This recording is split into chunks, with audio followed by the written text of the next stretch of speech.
يزيح عن القلوب دجى هواها.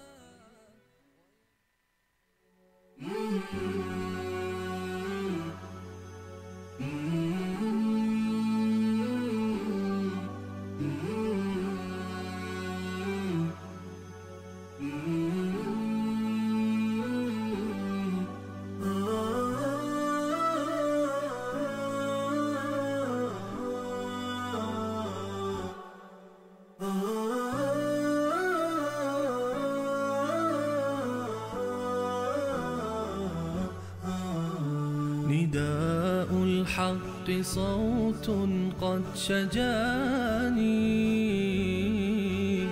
وبلغني الحقيقة والأماني، وكان لي السبيل إلى المعالي،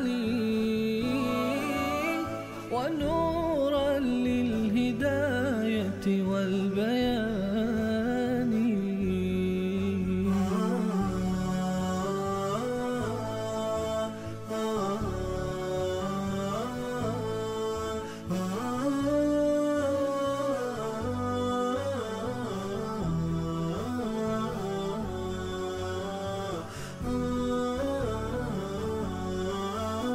يزيح عن القلوب دجى هواها.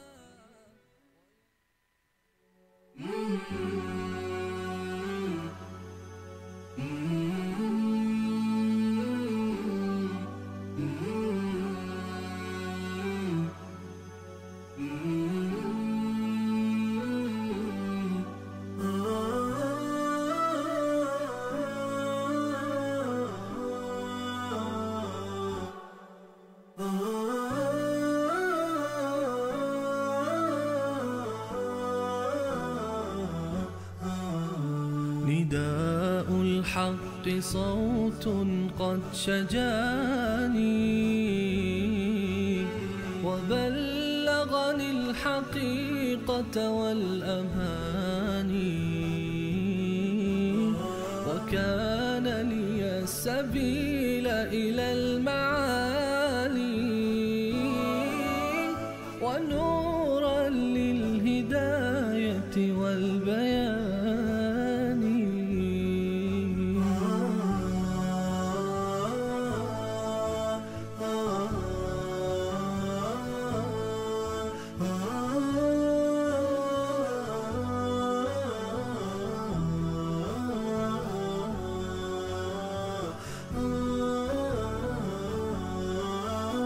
يزيح عن القلوب دجى هواها.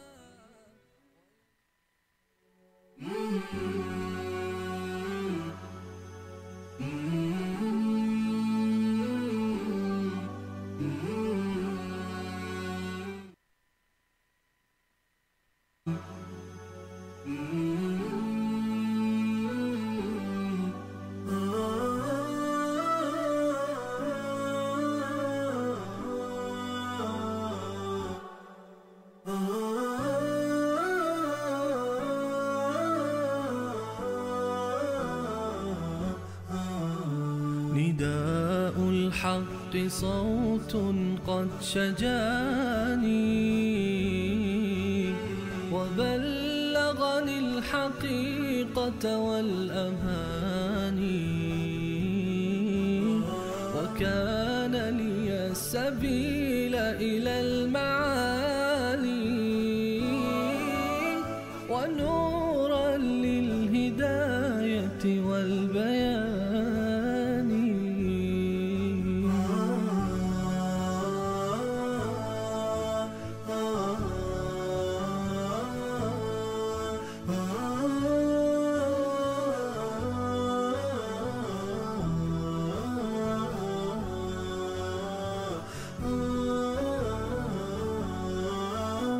يزيح عن القلوب دجى هواها.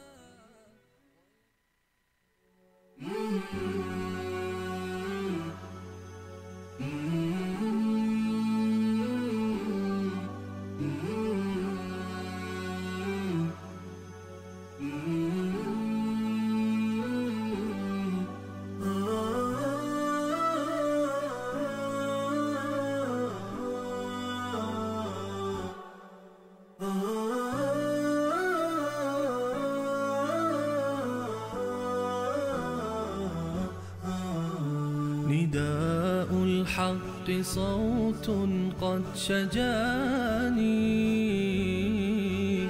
وبلغني الحقيقة والأماني وكان لي السبيل إلى المعالي ونورا للهداية والبيان.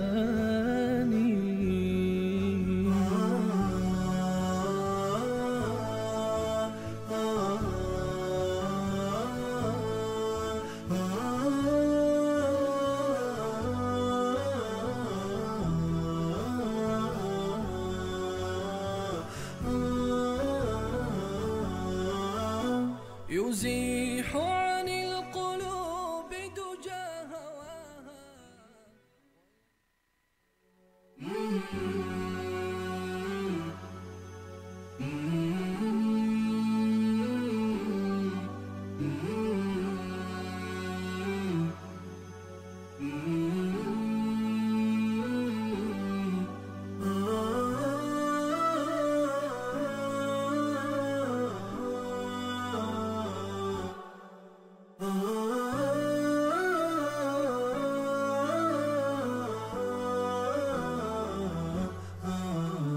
نداء الحق صوت قد شجاني وبلغني الحقيقة والأماني وكان لي السبيل إلى المعالي ونورا للهداية والبيان.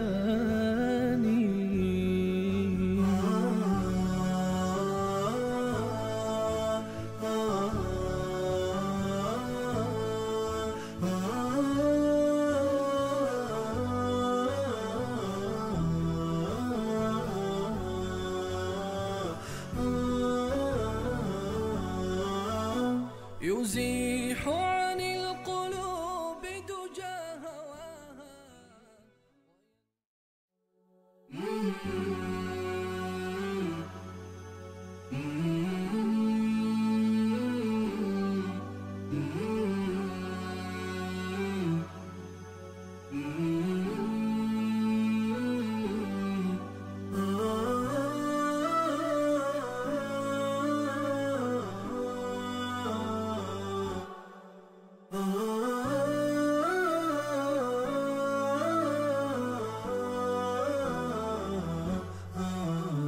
نداء الحق صوت قد شجاني وبلغني الحقيقة والأماني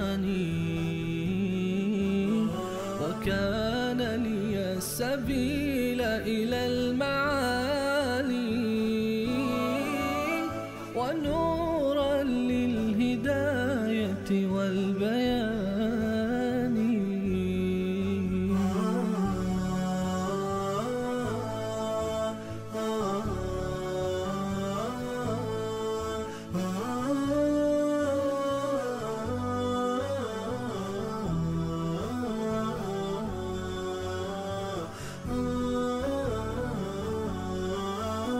يزيح عن القلوب دجى هواها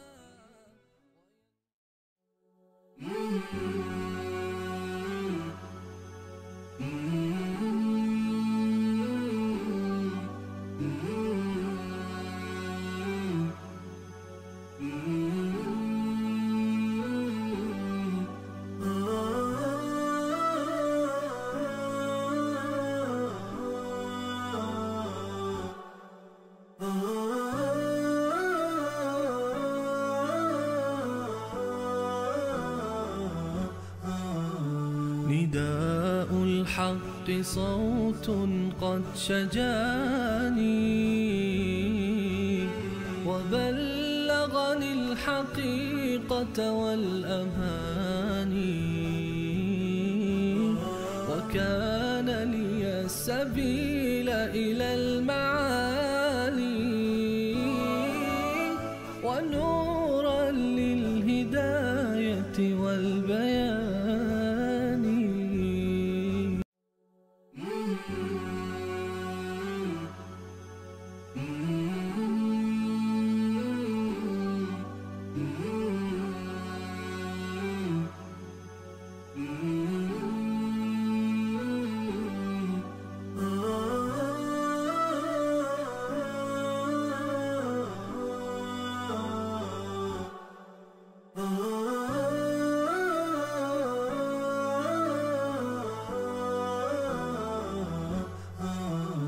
نداء الحق صوت قد شجاني وبلغني الحقيقة والأماني وكان لي السبيل إلى المعالي ونورا للهداية والبيان.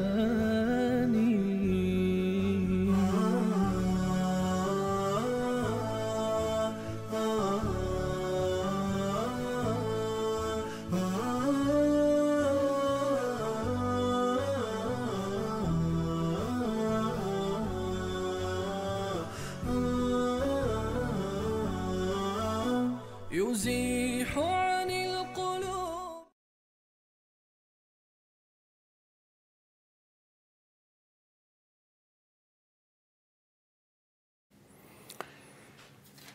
بسم الله الرحمن الرحيم. الحمد لله رب العالمين والصلاة والسلام على سيد الأنبياء والمرسلين حبیبنا محمد و علی آله و صحبه اجمعین. بینندگان عزیز و گرامی، سلام الله علیکم و رحمته و برکاته. عرض سلام و ادب دارم خدمت تک تک شما عزیزان، با عرض پوزش و معذرت از اینکه دقایقی برنامه با تأخیر آغاز شد. مشکل فنی بود، من آماده بودم در استودیو.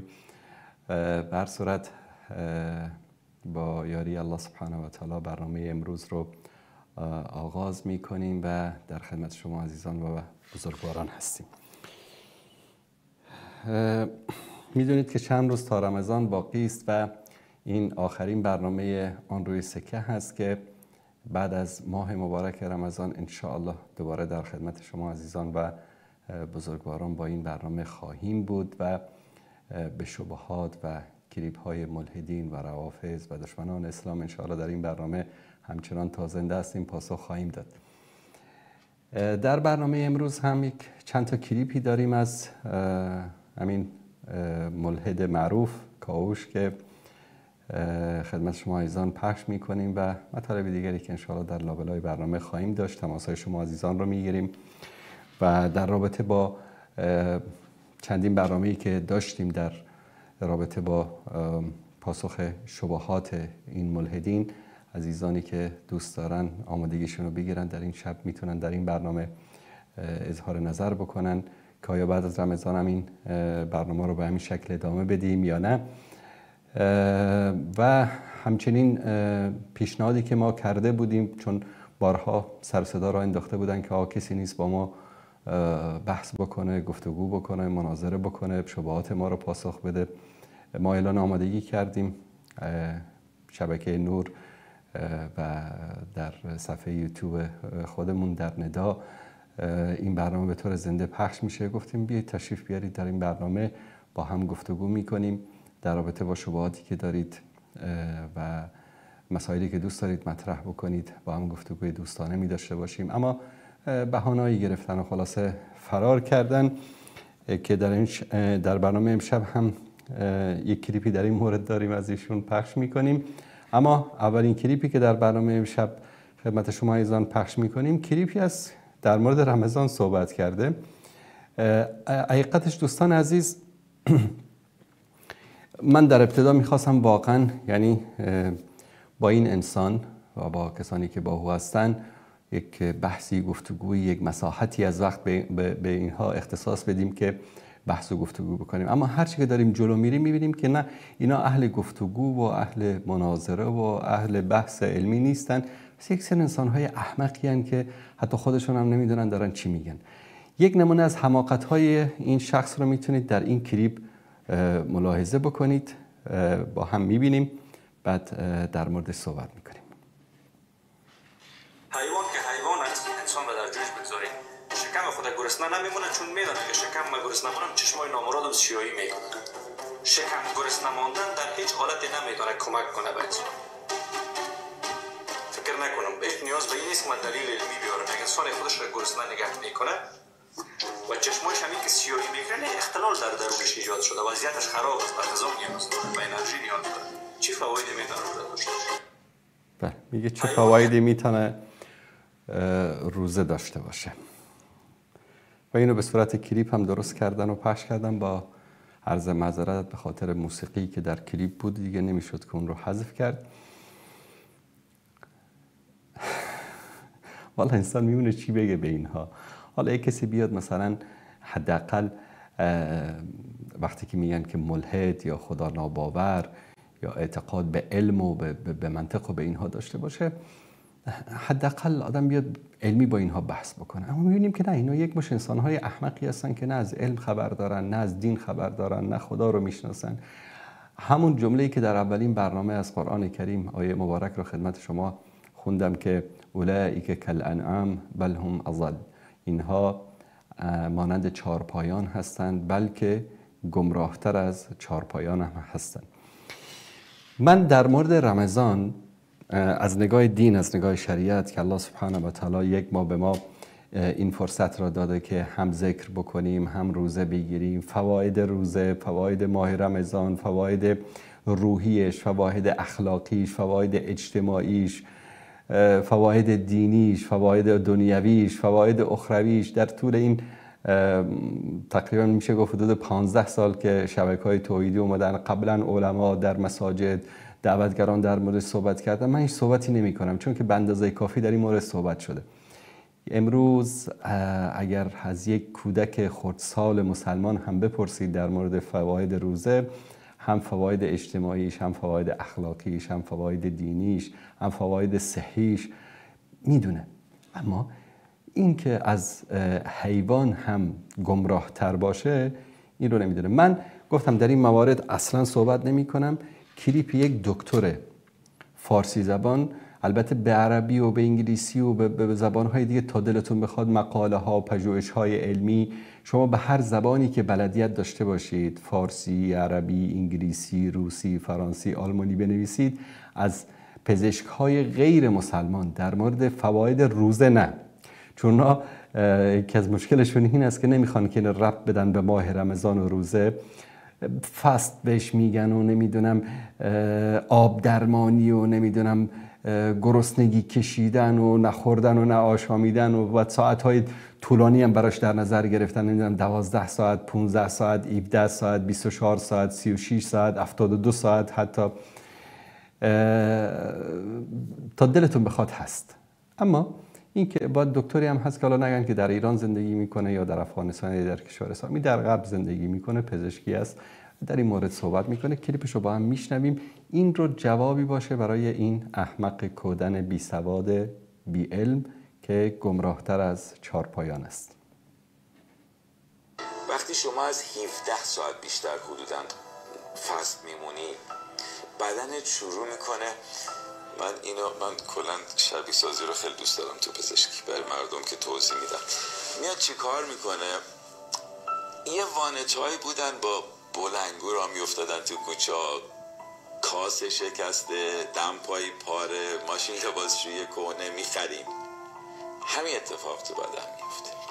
سیستم ایمنی را میفته تو بدن، میگه میتوکندری قراضه، دیواره سلولی قراضه، سلول احتمال سرطانی شدن قراضه، تیکه های واکوئل، اینا تمام اجزای سلولی هم، قراضه، همه رو میخریم. چیکار میکنه؟ اینا رو میبره تو ضایعاتی، همه رو میکنه آمینو اسید، ماده اولیه برای ساختن پروتئین، و این بزرگترین روند پیشگیری از سرطان. این اتوفاژی خیلی چیزی که من توی خودم خیلی دوست دارم توی این داستان، پاکسازی بدنه. یعنی که حالا و یه چیزی داره که من هنوز نتونستم بهش برسم، امیدوارم بتونم این کارو، یه همت، یعنی باید کار نداشته باشم، یه همتی داشته باشم. چون تا 36 ساعت رو رفتم، 72 ساعت وقتی که شما بتونی فست باشی، دوپامین ریست میکنی. وقتی 17 ساعت به بالاست، تمام سلول‌های دیواره دستگاه گوارش، سلول‌های بنیادیش دوباره نوسازی میشه و اینا کاملا علمیه. نظر شخصی من نیست واقعا.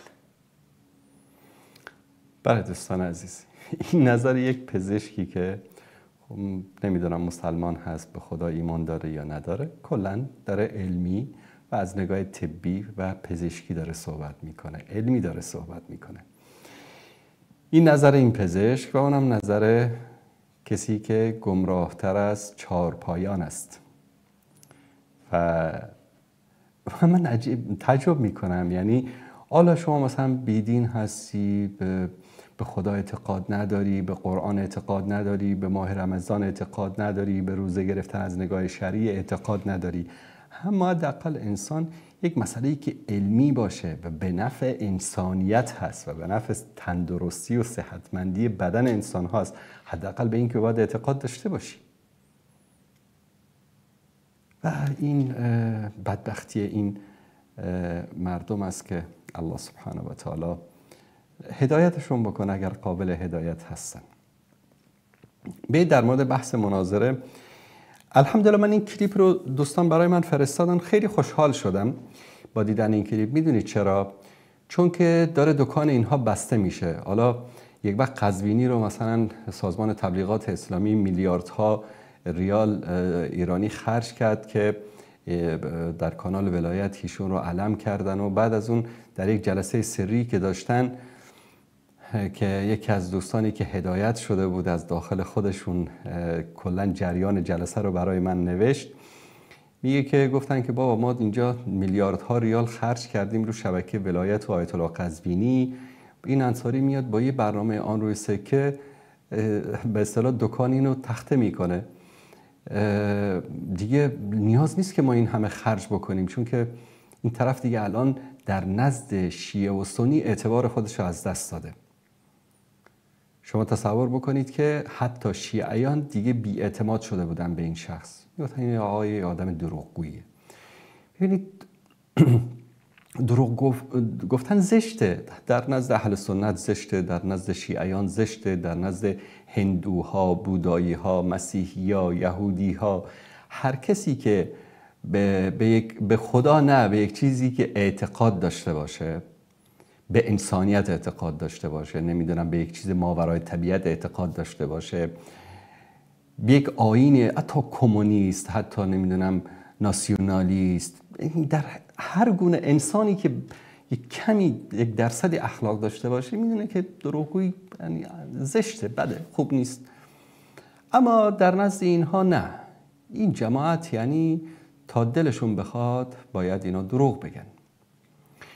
و متاسفانه بعضی از جوانای ما چون از علم دین آگاهی نداشتن، حالا در تاجیکستان به خاطر اینکه مثلا در سن خردسالگی تعلیم و تربیت دینی نیست، مهاجر شدن، رفتن در روسیه، در کشورهای خارج کار میکنن، مشغولن، نمیتونن به اصطلاح تعلیم دینی حاصل بکنن، یا در افغانستان یا در ایران اهل سنت، شیعیان، هر کسی که باشه فارسی زبان. وقتی میومدن برنامه اینو میدن با یک چهره عقل به جانب و با تمسخر و با چه، فکر میکردن که حتما این آدم محلی از اعراب داره یا این حرفایی که میزنه حتما واقعا راسته. خب با تقریبا 3 تا 4 تا برنامه ما رفتیم در این مورد، الحمدلله دیگه جوانها شناختن این رو که این یک انسان دروغگویی است. این کلیپ رو با هم میبینیم، خیلی جالبه. رجیستریشن کرد همه جمع خیلی نویس نمیفهم. خیلی خوب، اشکال نداره، بفرما، خوش آمدید. سلامت باشید. خواستم یه سوالی کنم همه آقای کوش کجا رفت؟ شما سوال خود بکنید، چون میشنوم میایم. صدای شما رو دارم. دوم یک محشید که خب در یوتیوب در محمد انصاری تکی همین گپایی که همین لایفایی که میمونه همین کوش آقا. دوست عزیز وقت دارین که ما آیت مکمل براتون پیدا کردیم که بیایم آقای کوش عزیز اگر بیاین بفرمایید، این آیت براتون پیدا کردیم. مرا صفحه ما بزرگ کنید که دور بحث بسیار عالی داشته باشیم. این آیت الحمدلله پیدا کردیم. درست است؟ خیلی خوب، یک دقیقه صبر کن. بفرما کوش. بفرما. در مورد انصاری میگفتی، انصاری چی کسی است؟ میگم در محمد انصاری در یوتیوب ما تماشا میکنین، تک ویدیوهای شما رو همش ویدیو کرده، دروغای شما رو آشکار کردید. خب خیلی سابق ما وقتی یک دروغ ما شما در این مدت دانسته یک شنام میگیرید. خب خبیث در اینجا میدونه که این طرفی که داره این مسئله رو مطرح میکنه نه شبهه رو میتونه در اینجا ارائه بده و نه پاسخی که ما دادیم، اما با دلایل با قرائن و با منطقی که ما پاسخ دادیم متوجه شده هر انسانی که کمی عقل و شعور داشته باشه متوجه میشه که دروغ گفتی و ما پاسخ دادیم. اما این فریبکاری است. نه بابا نگاه ما که اصلا سواد دینی ندارم. اما به دروغای من آشکار کرده و تو دیدی و برنامه رو، درست است؟ خب بله دیدم. یک دروغ برای شما ثابت کنید ببینیم چی گفته بود. من که نمیبینم برنامه ملاها را. نه فهمیدم که شما تماشا نمیکنید. نه که او آدم ما یک دروغ برای کوهشان ثابت کرده و شما خوبم میبینه، خوبم خبر داره، تک تک کلیپ ها رو دیده، اما داره خودشو به کوچه ملحد چپ میزنه. این بازی ها رو ما میدونیم، از دلشون خدا خبر داره. ادمینای رومش و کامنت هایی که دارن میزنن زیر ویدیو، همه ما اینا رو خبر داریم. و حتی اون کسایی که دارن اینا رو سپورت میکنن اونها هم عصبانی هن که بابا تو دیگه الان رفتی، ما گفتیم که برو برنامه بذار، نگفتیم که برو اونجا دروغ بگو که به این آسانی بیان مردم مچ تو رو بگیرن. همه اینا رو ما خبر داریم. خب این بیچاره بدبخت داره طوری وانمود میکنه که رنگ و روشو ببینید اصلا رنگش پریده تا اسم منو شنیده. ایمان آوردین و دیدین که ثابت کردم و دروغ الحمدلله ما که مسلمان هستیم. خب ما همون نفر ثابت کنید. بین نگاه کن. نفر اون محمد انصاری او نفر خودش در لایفش گفت که هر روز سه‌شنبه شما اگر کدومید که همین خبره که میرسونین برسونین به محمد کوش که بیایه با لایف ما دوستانه صحبت کنیم. خب این خیلی که ما جنگ یا با لایف ما یعنی چی؟ ما مگر خانه نداریم، ما مگر تریبیون نداریم، ما مگر برنامه نداریم. به برنامه برو تا دست مولا خودم بده. اگر مثال شما در برنامه خودتون نمیگذارید کسی صحبت بکنه. همونایی که یک کمی آگاهی داشته باشن میندازینشون پایین، صداشون رو قطع میکنید، نمیگذارید که صحبت بکنه، چون جرأت و شهامت و مردانگیشو ندارید. ملحد، حداقل ملحد هستی، هرچی هستی وجدان داشته باش، مرد باش. ما نگفتیم که بیا در برنامه ما اینجا ما به شما وقت نمیدیم یا نمیذاریم صحبت کنیم. من گفتم تو بیا شبهت رو مطرح بکن، 1 دقیقه، 2 دقیقه، 10 دقیقه، 15 دقیقه، 20 دقیقه صحبت بکن. 2 ساعت برنامه آن رو سکر اختصاص میدم به تو. یکی از ادمینای رومش هم در جای کامنت زده بود که برنامه اینا کی است، در چه ساعت و در چه تاریخی است. جوابش رو دادیم. بیایید، مرد هستید، بیایید، هر موضوع هم که دوست دارید باهاتون بحث میکنیم. اما انسانی که شرف نداشته باشه مثل این هاست. باشه که همه تک ویدیوهاتون که محمد انصاری همه دروغ که همش دروغ بوده، کلا دروغ بوده. خب اگر همه ایفا 4 بار شد که دروغ میگی، 4 بار شد که دروغ میگی. حالا اگر تو یک دروغی را که از ایشان دیدی که ثابت کرده که من دروغ گفتم، اگر ثابت کردی ما با شما یک جا میرم در برنامهش. بفرما کدام دروغ من ثابت کرد؟ نه من نمیتونم الان ما به شما الان دستم خالی است، هیچی گفتن نمیتونم. من فقط تماشا میکنم. خود برنامه‌ش چند برنامه شدی در مورد دروغای من؟ هر برنامه همین 15 مینوت و 20 مینوت و 1 ساعت در یک موردی که ما دروغ گفتیم ثابت کردم، موردش برای ما بگو. در موردی یک دروغ در موردی همین صیغه بود فکر کنم صحبت کردیم شما در مورد صیغه بود. چه دروغی در مورد صیغه ما گفته بود؟ نه خلاصه بین ویدیوهای شما رو من بسیار شما رو تماشا میکنم، شخصا شما رو. خب تماشا میکنید، یعنی دروغی که در مورد صیغه من گفته بودم برای شما ثابت شده است که من دروغ گفتم. که دستم خالی که گفتم معنی همون که من فراموش کردم، نه که من همه رو تماشا فراموش کردی. وقتی فراموش کردی از کجا میدونی که من دروغ گفتم؟ ما همه رو برای شما گفتم که تک ویدیوتون میگه که دروغ است. تو باور داری که من دروغ گفتم، پس برای تو اثبات شده، درست است یا خیر؟ بله ما اثبات کردیم. شما بفرما چگونه اثبات شده که ما همه رو میگم که آخه من به یادم نمیاد آقا، من به یادم نمیاد. عزیز من پس چگونه اثبات شده که به یادت نمیاد؟ آخه همین ویدیو رو نگاه کن. یعنی وقتی که ثابت شده یعنی ذهن من تایید میکنه که ثابت شده و ذهن من به یاد داره که ثابت شده و من میدونم چگونه ثابت شده، بعد میگم تایید میکنم. تو یک هنوز نمیدانی، پس چگونه میدانی که ثابت شده؟ من نمیگوستم میگم تک تک ویدیوتون ثابت کرد در همونجا اول ویدیو خود شما رو بمونه از کجا میدونی که دروغ ما ثابت شده؟ از کجا میدونی؟ از قرآن ثابت کرد برای ما مسلمان‌ها او ثابت است. یک دروغی که برای تو ثابت شده امور خب بیار ببینیم چی میگه. در سیغه سوره نساء 24 کوش اگر ما دید که ما برای شما بیارم امیره بیارم دیگه ما وقت دید که عمر فاروق بیار و یکی بیچاره دیگه اونجا میگه که من میام برای تو ثابت میکنم که دروغ میگی، او را نمیارن. و این بیچاره میگه که بله دلیل آورد، منطق آورد، آیه قرآن آورد که دروغ گفتی. بله ما کلیپاتو همه رو پخش کردیم و ثابت کردیم که دروغ میگی. شما غیر از دروغ چیز دیگری نداری. تلبیس، دروغ، خیانت. یک لحظه برادر مسلمانت حرف زده بیست قلمقال نکن غالمقال تو برادر غالمقال مکم از ما پخولک را غرزیدل میکنی. خب باید که دوست ما صحبت کنه. نه عزیز چی کار کنیم؟ چی خدمت کنیم؟ بریم پیش ما دست ما رو با مولا دراز کنیم. نه مثال کوجو بی مثال ما اول گفتم که ما سوادی علمی اسلامی ندارم. من چیزی که تماما شما رو بیشتر تماشا میکردم و بعدی که فهمیدم که گپو همش محمد انصاری که من پیشم برام در همین یوتیوب بعد خیلی ذوق شد و تماشا کردم. خلاصه تک تک هم ویدیویی که میمونین و گپ میزنین همون دلیل میبیاره آخه. خب ای قرآن همون رو دوست ما گفته چرا عزیز من دلیل نداری با یک شد دوست ما اومده برای مثل اجمل که میخواد اینجا مسخره کنه. بله دوستان عزیز، این چی است؟ ایره میگن فرار، ایره میگن مالکشی و فرار کردن. خب مرد نیستی، علم نداری، مجبوری یه دروغ بگی. ادامه کلیپ رو نگاه کنیم. دوست ما اومد نیست که چرا لباس نداری از جانت آمدی برهنه شدی تو رو والا گازار مونتی گازار ما بتی گمش بانک برنامه رو پیش ببریم دیگه. مرا دو تفرندا گرفتن همین اوکی با عمر فاروق ما خواستم همین رو باید برای واسه نداری دلیل نداری ما برای دار همون رو میگم که برای چی نمیدین پیام مرا با مولا خود. خب جان دل مرد گوش کن قربان زادت کن چرا اینک نداری از اون گوش بگیر نظر با مولایتان پیام مرا برسانی برای بگوین که دکان از چی کسی بسته میشه؟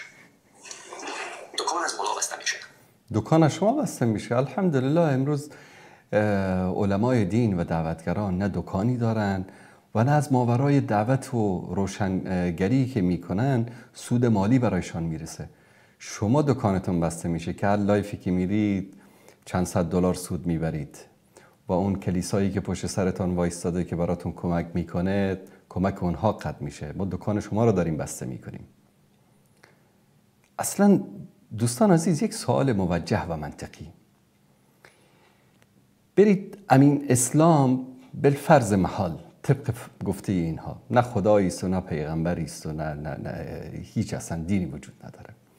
همین آموزه های دینی، چون امروز در دنیا مسیحیت هست، یهودیت هست، اسلام هست، بودایی هست، زردشتی هست، همه دین هایی که وجود داره، همه این دین ها به یک سری مکارم اخلاقی مشترکی اعتقاد دارن و اینها رو در بین مردم پخش و نشر می‌کنن. هیچ دینی مردم رو مثلا به دروغگویی، به فساد، به فحشا، به قتل، به جنایت امر نمی‌کنه. همه دین ها آمدن که انسان ها رو در چارچوب یک سری مسائل اخلاقی و اجتماعی مقید بکنن. شما که با دین ها مبارزه می کنید، البته با بقیه دین ها مشکلی ندارید، فقط با اسلام مشکل دارید و اینم به خاطر چی است دوستان عزیز؟ شاید بعضی فکر بکنن که این حملاتی که امروز بر علیه اسلام و مسلمان ها داره میشه از طرف اینا و غیر اینها حتما به خاطر این است که میخوان مردم رو روشندهی بکنن، میخوان که یا که حتما ضعفی در اسلام است. یقین داشته باشید هر وقتی که این گونه حملات شدت میگیره وقتی است که اسلام در پیشرفت است. دین الله سبحانه و تعالی به سوی پیروزی است. دشمنان دستپاچه میشن، بارخطا میشن، بعد شروع میکنن با این کارهاست. چی یریدون لیطفئوا نور الله بافواههم، میخوان که با این پفهای خودشون نور الله سبحانه و تعالی را خاموش بکنن. این بدبختی اینها در اینجاست. دکانهای اینها بسته میشه. اینا هستن که مردم رو دارن فریب میدن، مردم رو دارن با دروغ‌ها و تلبیس‌ها و خیانت‌های خودشون مردم رو دارن به طرف بی‌بندوباری میکشانن. چه کسی باید نگران باشه، چه کسی پیش چه کسی باید بره. مولا باید پیش شما بیاد چون دکان از مولا بسته میشه. معضل مربوط چه کسی میشه؟ معضل از مولا هست، از ما نیست. پس من خواهش میکنم که مولا بیاید در این تریبیونی که ما هستیم وقت معین برش داده میشه مناظره رو برگزار کنه. اول میگفت که بله ما کسی رو داریم که مسئول مناظرات ماست، اون بعداً تماس میگیره و نمیدونم تعیین مناظره میکنه و بعد امضا میگیره و فلان میکنه. حالا اون فراموش شده. بیایید در کانال ما که هر موقعی دوست داشتید بحث بکنید، هر موقعی دوست داشتید فوش بدید، هر موقعی که دوست داشتید صدا را قطع بکنید و هر موقعی هم که دوست داشتید بندازید پایین. نه اینطوری نمیشه. ذره‌ای انسانیت داری، وجدان داری، مردانگی داری به اندازه یک جو، اگر که وجدان داری بیا همین شبهات دروغ‌هایی رو که در اونجا میگی بیا در برنامه بگو تا جوابتو بدم. کجاست مردانگی؟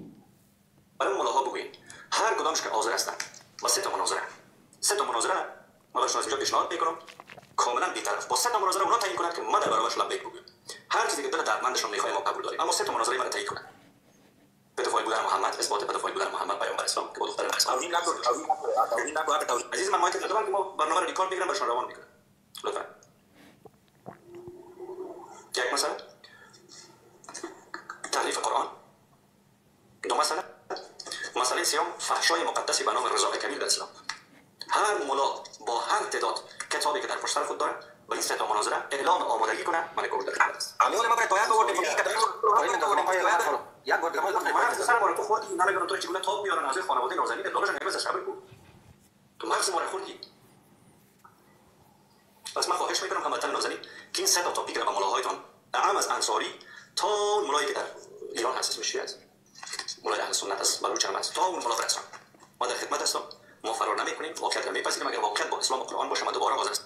بیا هر 3 مناظره که میخوای بسم الله از امین رضای کبیر شروع میکنیم. بیا در مردانه در یک مناظره حاضر شو، در یک گفتگو بیا حاضر همین الان، هیچ وقت هم تعیینه، همین الان شمارمون زیرنویس است، واتساپ زنگ بزن، همین الان در مورد رضای کبیر همین الان باهات بحث میکنم. بسم الله مرد هستی، جرأت داری، بیا همین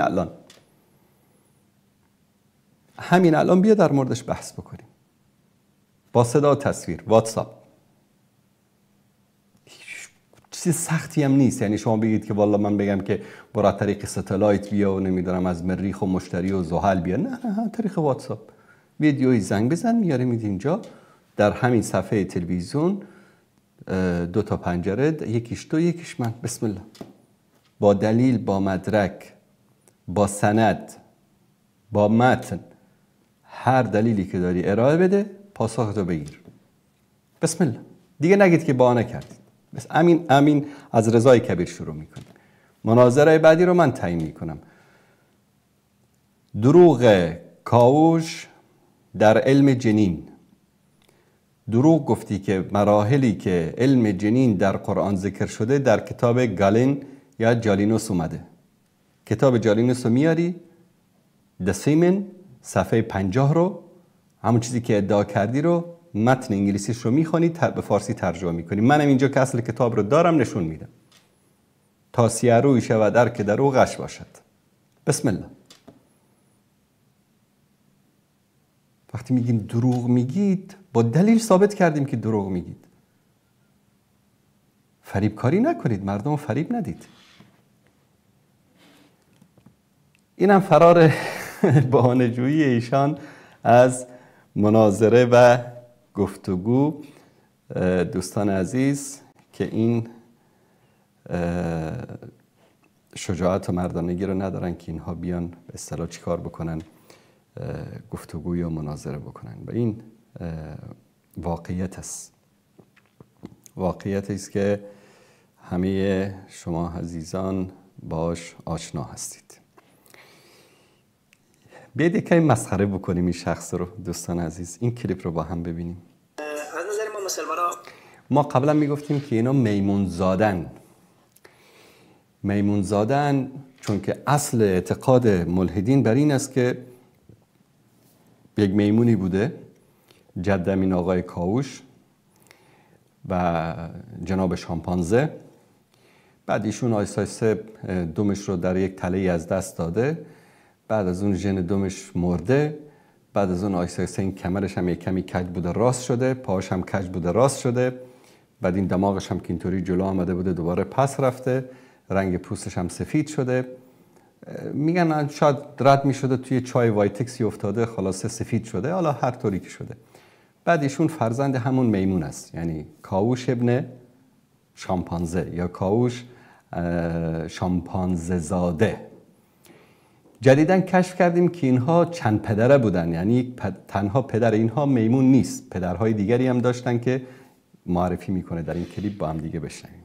خب ما عقیده‌مند یا باورمند به حالا الله یا خدا یا هر چیزی که اسمش کنه، ما عقیده‌مند به این هستیم که خالق وجود داره. مسئولم از شخص خود کاوش عزیز است، شما آیا باورمند به خالق هستین؟ حالا جدا از اینکه اسمش رو میخواید چی بمونی، اصلا هیچ به کنار، اصلا در کل یعنی باورمند به خالق هستین یا نه جان؟ من خدا ناباور است. اصلا یعنی باور به خالقی نداری؟ تشکر. و دوم سوال دوم این بود که به عقیده یا باور ما بازم ما هرچی به عقب برگردیم نقطه پیدایش نسل انسان ها رو ما برمیگردونیم به آدم و حوا. حالا یا خواه یا درست یا غلط میذاریم کنار، ولی نسل انسان ما از اینجا باورمندیم که از اینجا از نظر شما کاوش عزیز نقطه صفری پیدایش انسان را چی می‌دانید؟ یا از نظر ساینسی یا از نظر خودت، اصلا اگر یک تشریح خیلی کوچیک برام بدید. نقطه صفری پیدایش انسان است درست؟ بله، حالا جوابتون براتون. بیام مثلا میگم من شناختی که از جهان دارم با جهان بینی علمی دارم و من خودم در مقطع زمانی 4 میلیون یا 4 میلیارد سال قبل سفر نداشتم بگم از خودم چیزی بگم. چیزی که برای ما علم توضیح داده در تئوری‌های علمی، فرضیه‌های علمی یا میتونم بگم فکت‌های علمی، من میتونم اون رو برای شما بگم و برای من اون موجه‌تر است از خلقت‌گرایی و خاک‌بازی خدا و ساختن حیات. خب دوستان عزیز، بیاید منطقی این رو پاسخ میدیم. ایشون میگه که 4 میلیارد سال قبل و نمیدونم 5 میلیارد سال قبل و پیدایش انسان و ژنتیکی و نمیدونم فلان و این مسائل. همینطوری که اینها گاهی اوقات صحبت میکنند، هر کسی که میره در لایف اینها بگه که یک کتابی، یک مستری، یک سندی از 4 میلیارد سال پیش برای ما بده. حرف خیلی منطقی است نه؟ من به عنوان مسلمان میگم که الله سبحانه و تعالی ما رو از خاک خلق کرده. دلیل هم قرآن است. با افتخار بلندش میکنم، میگم این قرآن کتاب آسمانی. تویی که میگی از نسل شامپانزه شدی، تویی که میگی نمیدونم سلول ها و فلان و اینها شما رو به اصطلاح تک سلول بودید و با 2 تا شدید و با 3 تا شدید و با موجودات به دنیا آمدن و باز این شد و با اون شد و این رو علم ثابت کرده. دلیل بیار. یک ویدیویی، یک صدایی، یک کتابی، یک سندی از 4 میلیارد سال قبل برای من بیار که من حرف تو باور بکنم. خودش همینجا 3 بار 4 بار گفت نظریه نظریه نظریه. یعنی چی؟ یعنی مثل این میمونه که من بگم پدر آقای کاوش مثلا گاو است. یک نظریه است، میتونه درست باشه، حالا خودش در اینجا میگه، چون ایشون ژن مشترک با گاو داره. پدر بزرگشون امکان داره که خوک باشه. جد اعلایشون که معلوم از خودشون هم اعتراف میکنن که شامپانزه است.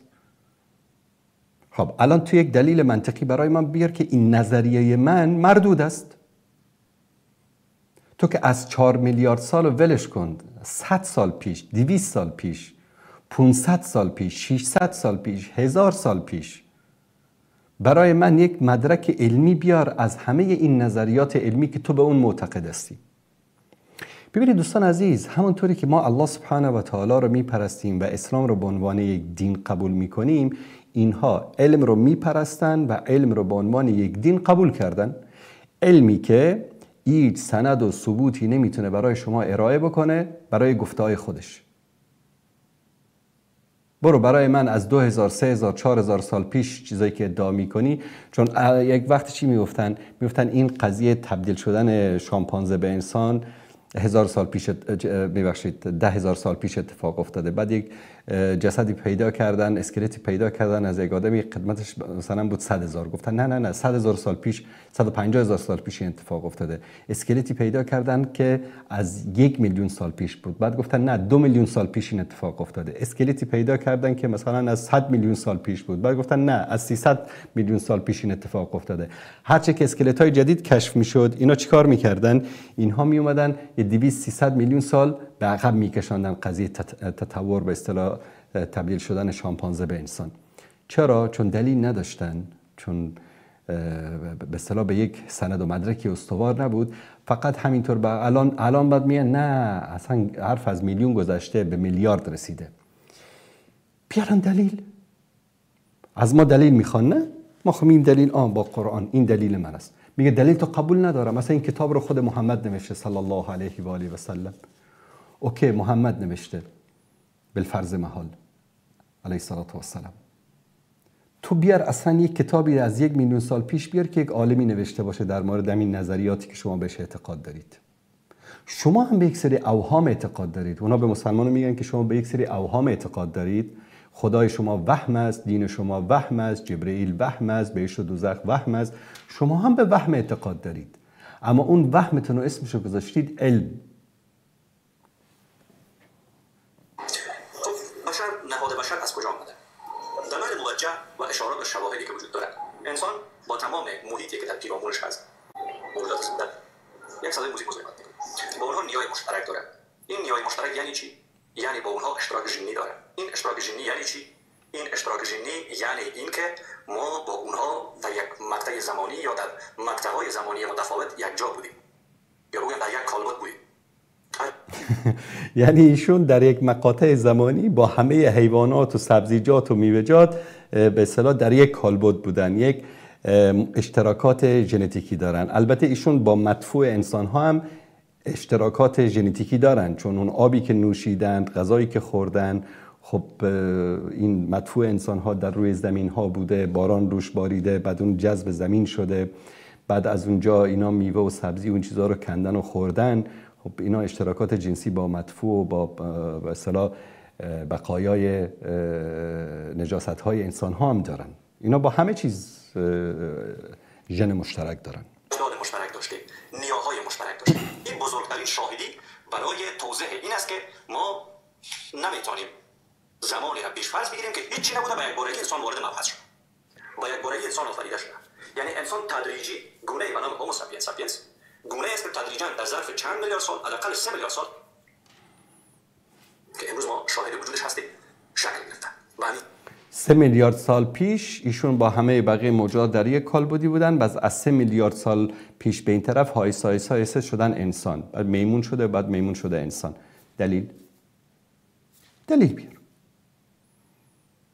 یک احمقی به نام داروین اینو در کتابی نوشته و گوسالهایی مثل این دارن اینو نشخوار میکنن. دلیل، ثبوت، مدرک بیار از این حرفت. و اینکه ما با گل لاله نیای مشترک داریم، با گل نرگس نیای مشترک داریم، با خوک نیای مشترک داریم، با گاو نیای مشترک داریم و ژن خوک، گاو های مشترک با اینها داریم. مسئله ای است که برای ما مثل اینکه بگیم 2 و 4 قابل توضیح و تشریح است. یعنی بدیهی است وقتی ما میگیم که با موز که کیله از شما میخورید، دوست مادر کاملا گفته شما نیای مشترک دارید. خدایی که انسان را قبل از انسان هیچی نبوده آفریده به نام آدم و حوا، بعد کیله را آفریده که ژن مشترک با این داره، گاو را آفریده که با آدم ژن مشترک داره، خوک را آفریده که نجس از در اسلام با آدم ژن مشترک داره. پس اینجاست که قسمت موضوع میلنگه. نه چیزی بجز خلقت بوده، چیز دیگری بجز خلقت. و ما میبینیم که خب این احمق به اندازه احمق هست که الله سبحانه و تعالی همین رو در قرآن کریم جواب میده. و جعلنا من الماء كل شيء حی، ما از آب همه چیز رو زنده کردیم. همه موجودات، انسانها، حیوانات، سبزیجات، میوه ها، همه اینها با آب زنده هستند.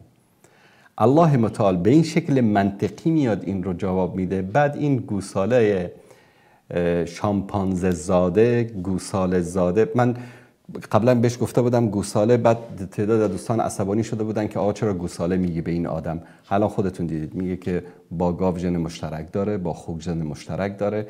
اینا یک پدر که ندارن، چندین پدر دارن. شامپانزه یکیش، گاو دیگریش، خوک دیگریش، موز هم هست، سیب زمینی هم هست، پیاز هم هست.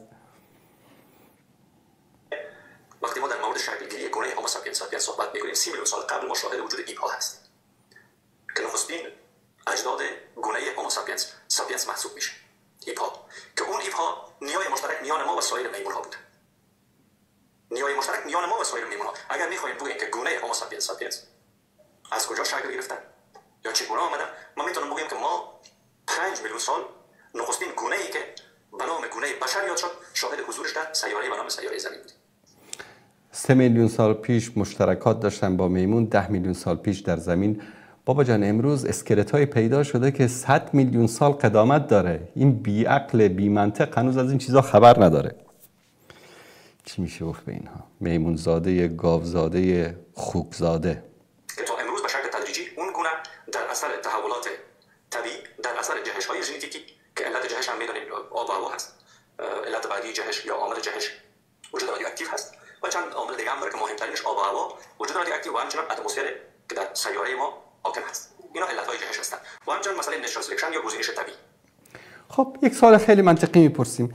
همین انسانی که بر اساس جهش‌های ژنتیکی و رادیواکتیوی و نمیدونم اتمسفر و فلان اینها از میمون تبدیل شد به انسان، البته ماها نه، ما رو که خدا خلق کرده، شماها یعنی این چهره‌تون الان مثل آدم شده. از انسان در طول این میلیون‌ها سال یک جهش ژنتیکی رخ نداد که یک گوساله دیگه از انسان به وجود بیاد؟ چرا رخ نداد؟ یا این جهش ژنتیکی و تبدیل شدن یک شامپانزه به انسان فقط در شامپانزه و انسان رخ داد؟ چرا در بقیه تیره های دیگر میمون ها و حیوانات دیگر رخ نداد؟ مثلا یک گاوی یک زمان چرا تبدیل به یک گوسفند نشد مثلا؟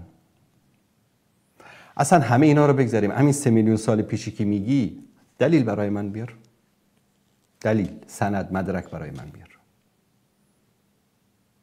من که برای همه حرفا و اعتقادات خودم کتابی دارم که دلیل است، قدمتش هم 1500 سال است. تحدی هم میکنم، چالش هم میدم، تا حالا هیچ کسی هم نتونسته در مقابلش صدای خودش رو بلند بکنه. صدای خودش رو بلند بکنه یعنی که به تحدی و چالش بکشه. هر کسی که حرفی زده مثل تو سرفکنده شده. اما تو چه داری به خاطر این حرفت؟ پس ما میتونیم با 5 میلیون سال قبل با نخستین گونه انسان پی ببریم و بشناسیمش، حداقل در حدی که ما فسیل داریم و در مورد اونها گزارش‌هایی در ساینس یا علم داریم که شواهد داریم. بدون گلبازی و بدون خاکبازی و بدون ایمان ما نیاز به ایمان نداریم. تشکر کامشه. باور کنید دوستان عزیز، امروز یکی از عزیزان یک حرف جالبی زد. گفت که بهترین نصیحت، بهترین دعوت برای ملحدین چی است میدونید؟ چه حدس میزنید؟ گفت به نزدیکترین تیمارستان اینها رو ببرید، خرج و مصرفش هم بپردازید تا اینها رو علاج بکنن. اینا بیماری های روحی روانی هن. اینها مشکل روانی دارن. اینها باید برن تیمارستان، اونجا برن علاج بشن. خودش هم نمیدونه که الان دیدی در همین 2-3 دقیقه که کلیپشو گذاشتم 10 میلیون و 5 میلیون و 3 میلیون و 4 میلیون، اصلا خودش نمیدونه داره چی میگه. اینها بیمارای روانی هستن که دل آدم باید به حال اینها بسوزه، اینها رو به نزدیکترین تیمارستان ببره انسان علاجش بکنه. به هر صورت دوستان زیادی دارن تماس میگیرن. از همین لحظه به بعد میتونید زنگ بزنید، هم به تلفن مستقیم برنامه هم از طریق واتساپ. آقای احسان بفرمایید. الو. بله بفرمایید. استاد بفرمایید. الو. آقای احسان بفرمایید. سلام استاد، صدا میاد؟ بله صدا شما میاد، بفرمایید. استاد اول کار میخواستم یه درود بفرستم به شما و تشکر کنم از برنامه هدایتگر شما. سلامت من باشید. اردبیل زندگی میکنم، استان آذربایجان ایران. ماشاءالله. من خودم سنی هستم. تو اردبیل یه آرامگاهی هست، نمیدونم میدونی، آرامگاه شیخ صفی، شاه اسماعیل هم اونجا دفن کردن، نمیدونم اطلاع دارید یا نه؟ بله. صفی‌الدین اردبیلی، بله صفی‌الدین اردبیلی جد به اصطلاح صفویاست که در ایران حاکم شدن. بله. بله.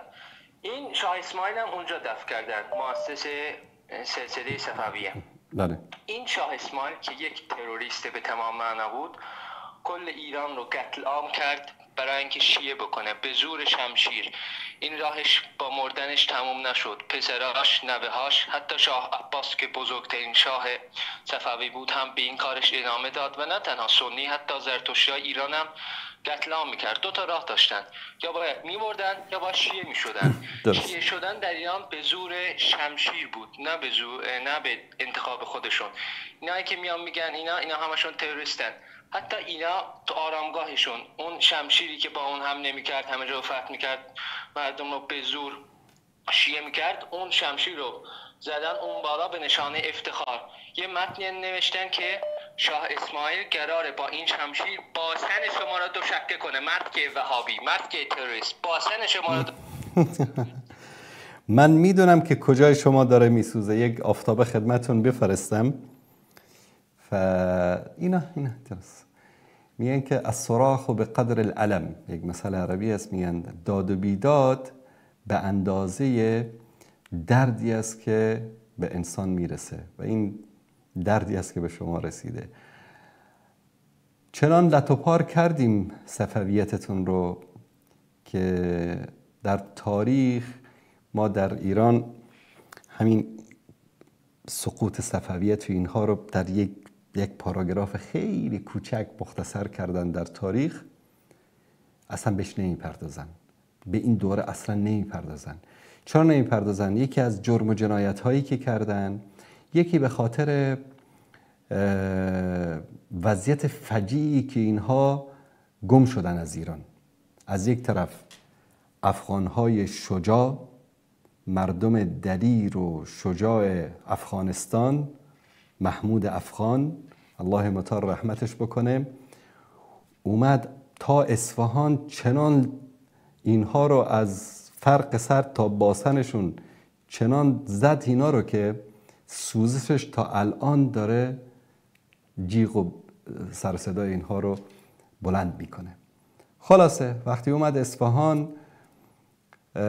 پادشاه صفوی در اونجا چیکار کرد؟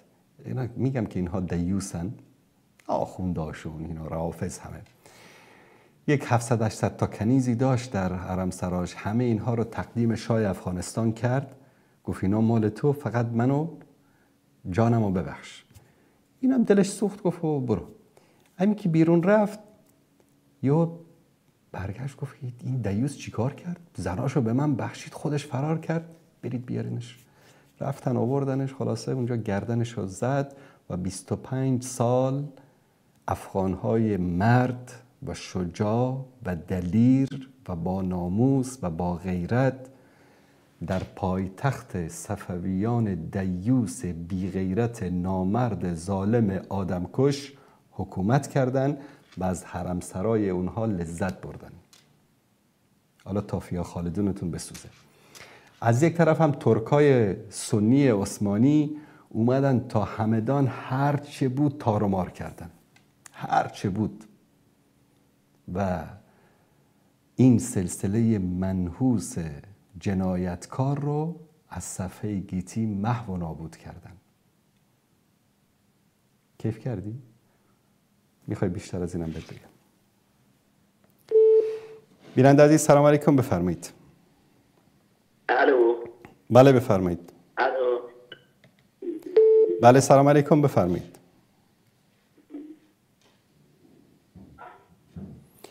بیننده عزیز سلام علیکم، بفرمایید. سلام علیکم و رحمت الله و برکاته. جناب آقای انصاری عزیز، جناب آقای انصاری، این خدا ناباور اینقدر اگر شعور داشت، پروردگار این کائنات و همین خورشید خودمون با این کراتی که دورشه میلیاردها ساله که دور خودشون میچرخن، از مدار خارج نمیشن، این یکی از نشانهای پروردگار است. خاکی که یه مزه داره ولی صدها میوه میده و هزارها نوع گیاه با طعم مختلف میده، این نشانیه. پروردگار چشمشو نمیبینه، یه عده کورن یعنی یه چی میگن و خبرم ازش ندارن، ترشم سنتی براش ندارن.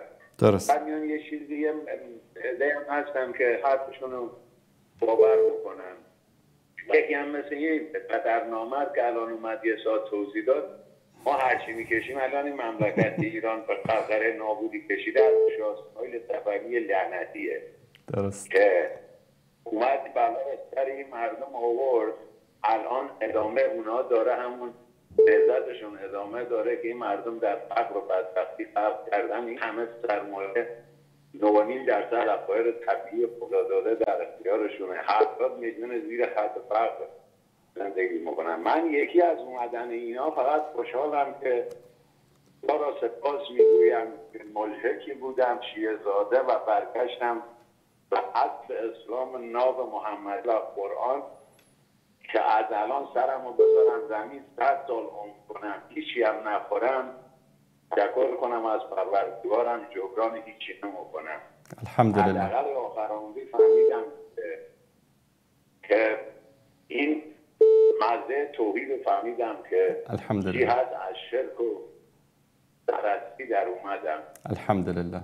و من هر موقع زنگ میزنم یا کلمه یکی دو تا از این آیات مبارکی مثلا آیه 34 فاطر و 5 عقاب برای این مشرکا بگید که پروردگار چی گفته، شاید حیاشون از سرشون به سنگ میمالن برگردن به خدا پرستی. انشاءالله. آیه 73 سوره حج میگه اونایی که شما میپرستید خالق پشه نیستن، نه که 4 سال دیگه بشر همچی آزمایشگاه نمیسازه، وارد یه اتاق بشه 10 نفر خوابیده میدونه خون کدومشون به دردش میخوره. تا زنبور عسل 1,200,000 پرواز میکنه 1 گرم عسل میاره. همین پشه که میشینه رو نجاست گفته شما حتی خالق این هم نیستید. درست. شکرم حضرت معید و زنده باشید، سلامت باشید، الله مطالب سن کنه. تشکر از شما.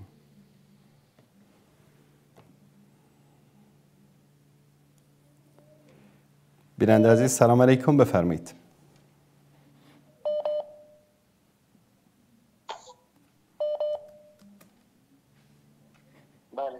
بله بفرمایید. سلام علیکم. علیکم السلام و رحمت الله و برکاته. با آقای انصاری میخواستم صحبت کنم. بفرمایید، دارید با من صحبت میکنید برادر عزیز، بفرمایید. جناب استاد سلام علیکم و رحمت الله و برکاته. علیکم السلام و رحمت الله و برکاته. سلامت باشین. از افغانستان تماس گرفتم جناب استاد. بفرمایید برادر عزیز. سلامت باشین.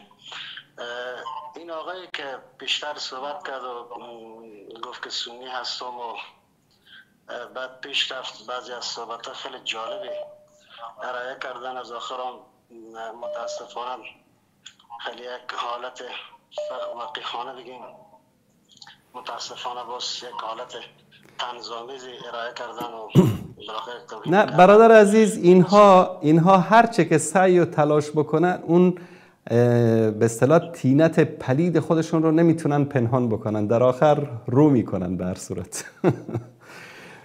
دقیقاً جناب استاد، من میخوام به زمین طریق تلویزیون جهانی نور میخواستم به این را بگویم جناب استاد که خیلی مشکلی که اینا دارن متاسفانه اینه که در قسمت بین مسلمان و کفر و وقتی اینا قرار بگیرن این حالت ها را داره که ان المنافقون فی الدرک الاسفل من النار. الله متعال توصیف انسان های پلید، انسان هایی که خیلی خیلی در حقیقت مسلمان نما خود میگیرن که اصلا در چند هزار کیلومتری مسلمان ها هم قرار نمیگیرن و دنیا و از دست دادن و آخرت هم همچنان از دست دادن. هر دو تا به فنا رفت متاسفانه. این حالت ها را دارم متاسفانه. به هر حال جناب استاد، اولین باری از به شبکه شما صحبت میکنم. سلامت باشید. و همیشه روزهای سه‌شنبه آن روی سکه را میبینم و برنامه آن روی سکه واقعا برای من خیلی لذت بخش است و خیلی خیلی خیلی لذت میبرم از این ساعتی که شروع میشه تا با آخر. خیلی از مطالب میشنوم مثل از که یک دانشگاهی در داخل کلاس درس در دانشگاه ششته باشم و حرفای اساتید بزرگوار را بشنویم و مطالب بسیار جالبی را بشنویم. سلامت باشید. سلامت باشید. تشکر از شما. زنده باشید. خار چشم سیکولارها و خار چشم بیدینا و ملحدین و بیشتر که از کاوش مرتد بگیم، ملعون بگیم، که بعضی از توهینایی که در دین مقدس اسلام کردن، اینا الله متعال خارج زری کرده است و خارج زری میشن. اینا الله متعال اینا را در قرآن هم خارج زری کرد، در دنیا هم خارج زری شدن و انشاءالله در پیش تمام انسان هایی که اینا را میبینن برنامه از اینا را کم میارن. واقعا درست چیزی برای گفتن ندارن، توهمات است. اینا مثل آخونده ایران در توهم به سر میبرن. هر چی که اینا بگن بالاخره چی بنبست میگیم، آخرش بسته دیگه مجبور هستن تسلیم بشن. موفق باشین جناب استاد. سلامت باشید. تشکر از شما. تشکر از برنامه خوب شما. سلامت باشید. السلام علیکم و رحمت الله. الله متعال افسان کنه. تشکر از شما برادر عزیز. تشکر از این بیننده عزیزمان. بله سلام علیکم، بفرمایید. سلام استاد بزرگوار. استاد محمد انصاری، خدا قوت، خسته نباشید. سلامت باشید. استاد بزرگوار، من در جواب اون آقایی که چیز کرده بود در مورد آتئیست میخوام بگم، اون آتئیسته. بله. میخوام بهش بگم یه سوال از طرف شما میخوام سوال بپرسین ازشون. میتونم بپرسم سوال یا نه؟ بپرسید، بفرمایید.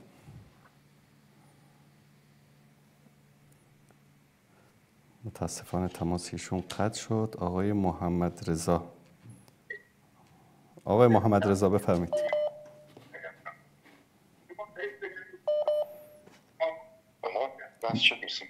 بله وصل شدید شما. لطفا صدای تلویزیونتون رو ببندید. بفرمایید.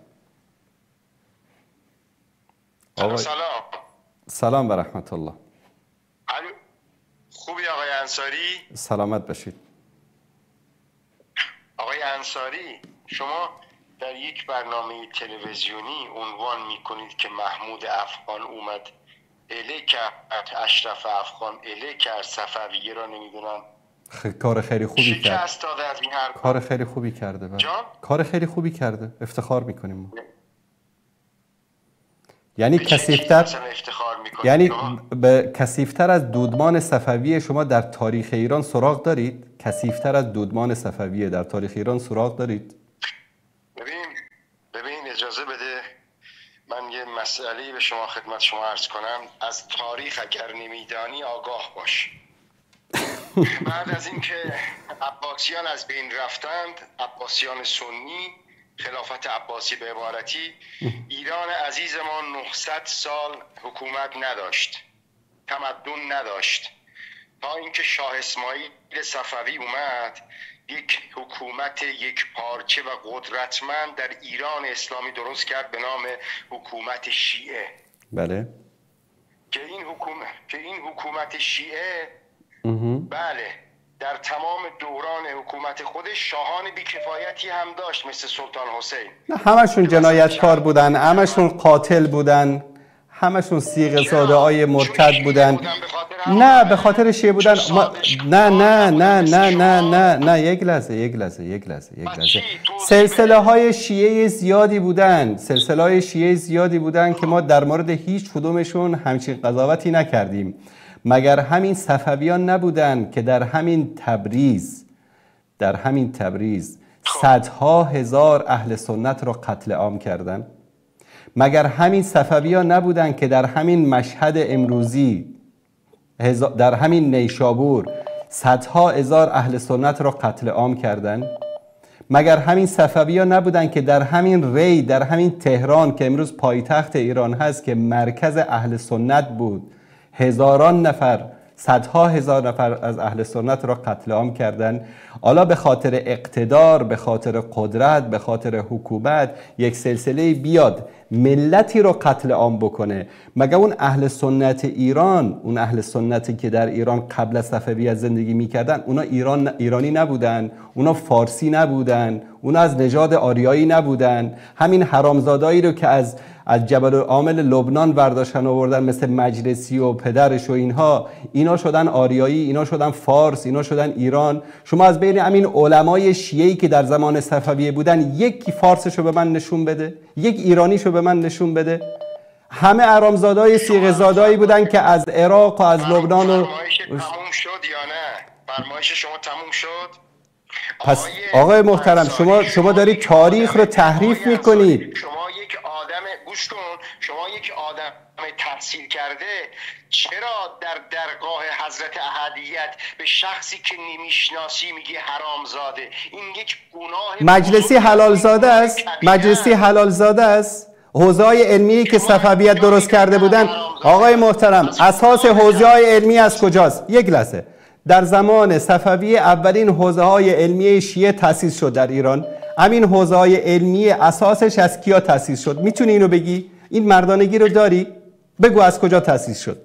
بله از جبل، بله اونایی که از لبنان اومدن. طلبه هاشون از کجا بودن؟ طلبه هاشون آقای پور محمد، طلبه هایی که در اولین حوزه های علمی که در زمان صفویت تأسیس شد استاداشون رو که از جبل عامل لبنان آوردن، خودت هم اعتراف کردی، قبول میکنی؟ طلبه هایی که آقای محترم جواب من رو بده. تاریخ رو نمیشه، من دلیل دارم آقای محترم، تاریخ رو نمیشه با 2 انگشت پنهانش کرد. طلبه هایی که در اولین حوزه های علمیه‌ای که در زمان صفویت در ایران تأسیس شد از کجا آورده شدن؟ میتونی بگی؟ عرض کردم دیگه، چند بار جواب میدم به یک سوال. استاداش من از شما میپرسم که شما چرا طرفه بیری آقای محترم؟ چرا جواب نمیدی؟ من میگم استاداشون رو از عراق و لبنان آوردن، از جبل عامل لبنان آوردن، درسته؟ بله. طلبه هایی که در این حوزه های علمیه به عنوان طلبه رفتن در اینجا تبدیل شدن به حجت الاسلام و آیت الله و آخوند، اینها کیا بودن میدونی؟ آقا من عرض کردم هر کی بودن جوابم دادم. من از شما یک لحظه، پس یک لحظه من بگم به بینندگان چرا سوال در ذهن کسی باقی نمونه. دوستان عزیز، طلبه هایی رو که در حوزه های اولین حوزه های علمی که در زمان صفویت در ایران بعد از اینکه اهل سنت رو قتل عام کردن، میلیون ها نفر از اهل سنت هرات، مشهد، نیشابور، ری، تبریز، اردبیل، اینا رو قتل عام کردن. بعد از اون چیکار کردن؟ زنهای صیغه‌ای که اینها داشتن وقتی که اونها حامله می شدن در فاحشه‌خانه های مذهبی که داشتن، زنهایی که حامله می شدن، بچه‌هایی که به دنیا می اومدن، پدراشون معلوم نبود که کی بود، این بچه‌ها رو می بردن در درسخانه هایی به نام حوزه های دینی، استادا هم از جبل عامل لبنان می آوردن، در اونجا اینها رو تربیت می کردن، آخوند تحویل جامعه می دادن. نه من برای شما متاسفم که حقیقت تاریخ رو دارید انکار می کنید. بسیار براتون متاسفم که 1,300,000,000 اهل سنت، ما 200 میلیون شیعه خار چشم امثال شما نه شما خار چشم نیستید. شما میدونید مگس میدونید مگس، دوست عزیز، این مگس با این کوچیکی خودش فقط چیکار میکنه میدونید؟ حال آدم رو به هم میزنه. شما حیثیت مگس رو دارید در بین اهل سنت، در بین مسلمان های جهان، مگس هایی که حال انسان رو به هم میزنه. شما خار چشم نیستید. آقای محترم، مزدور انگلیس همین سلسله صفویه بود که با انگلیسی‌ها اتفاقنامه امضا کردن. به خاطر چی؟ به خاطری که با عثمانی‌ها بجنگن. اینم انکار بکن.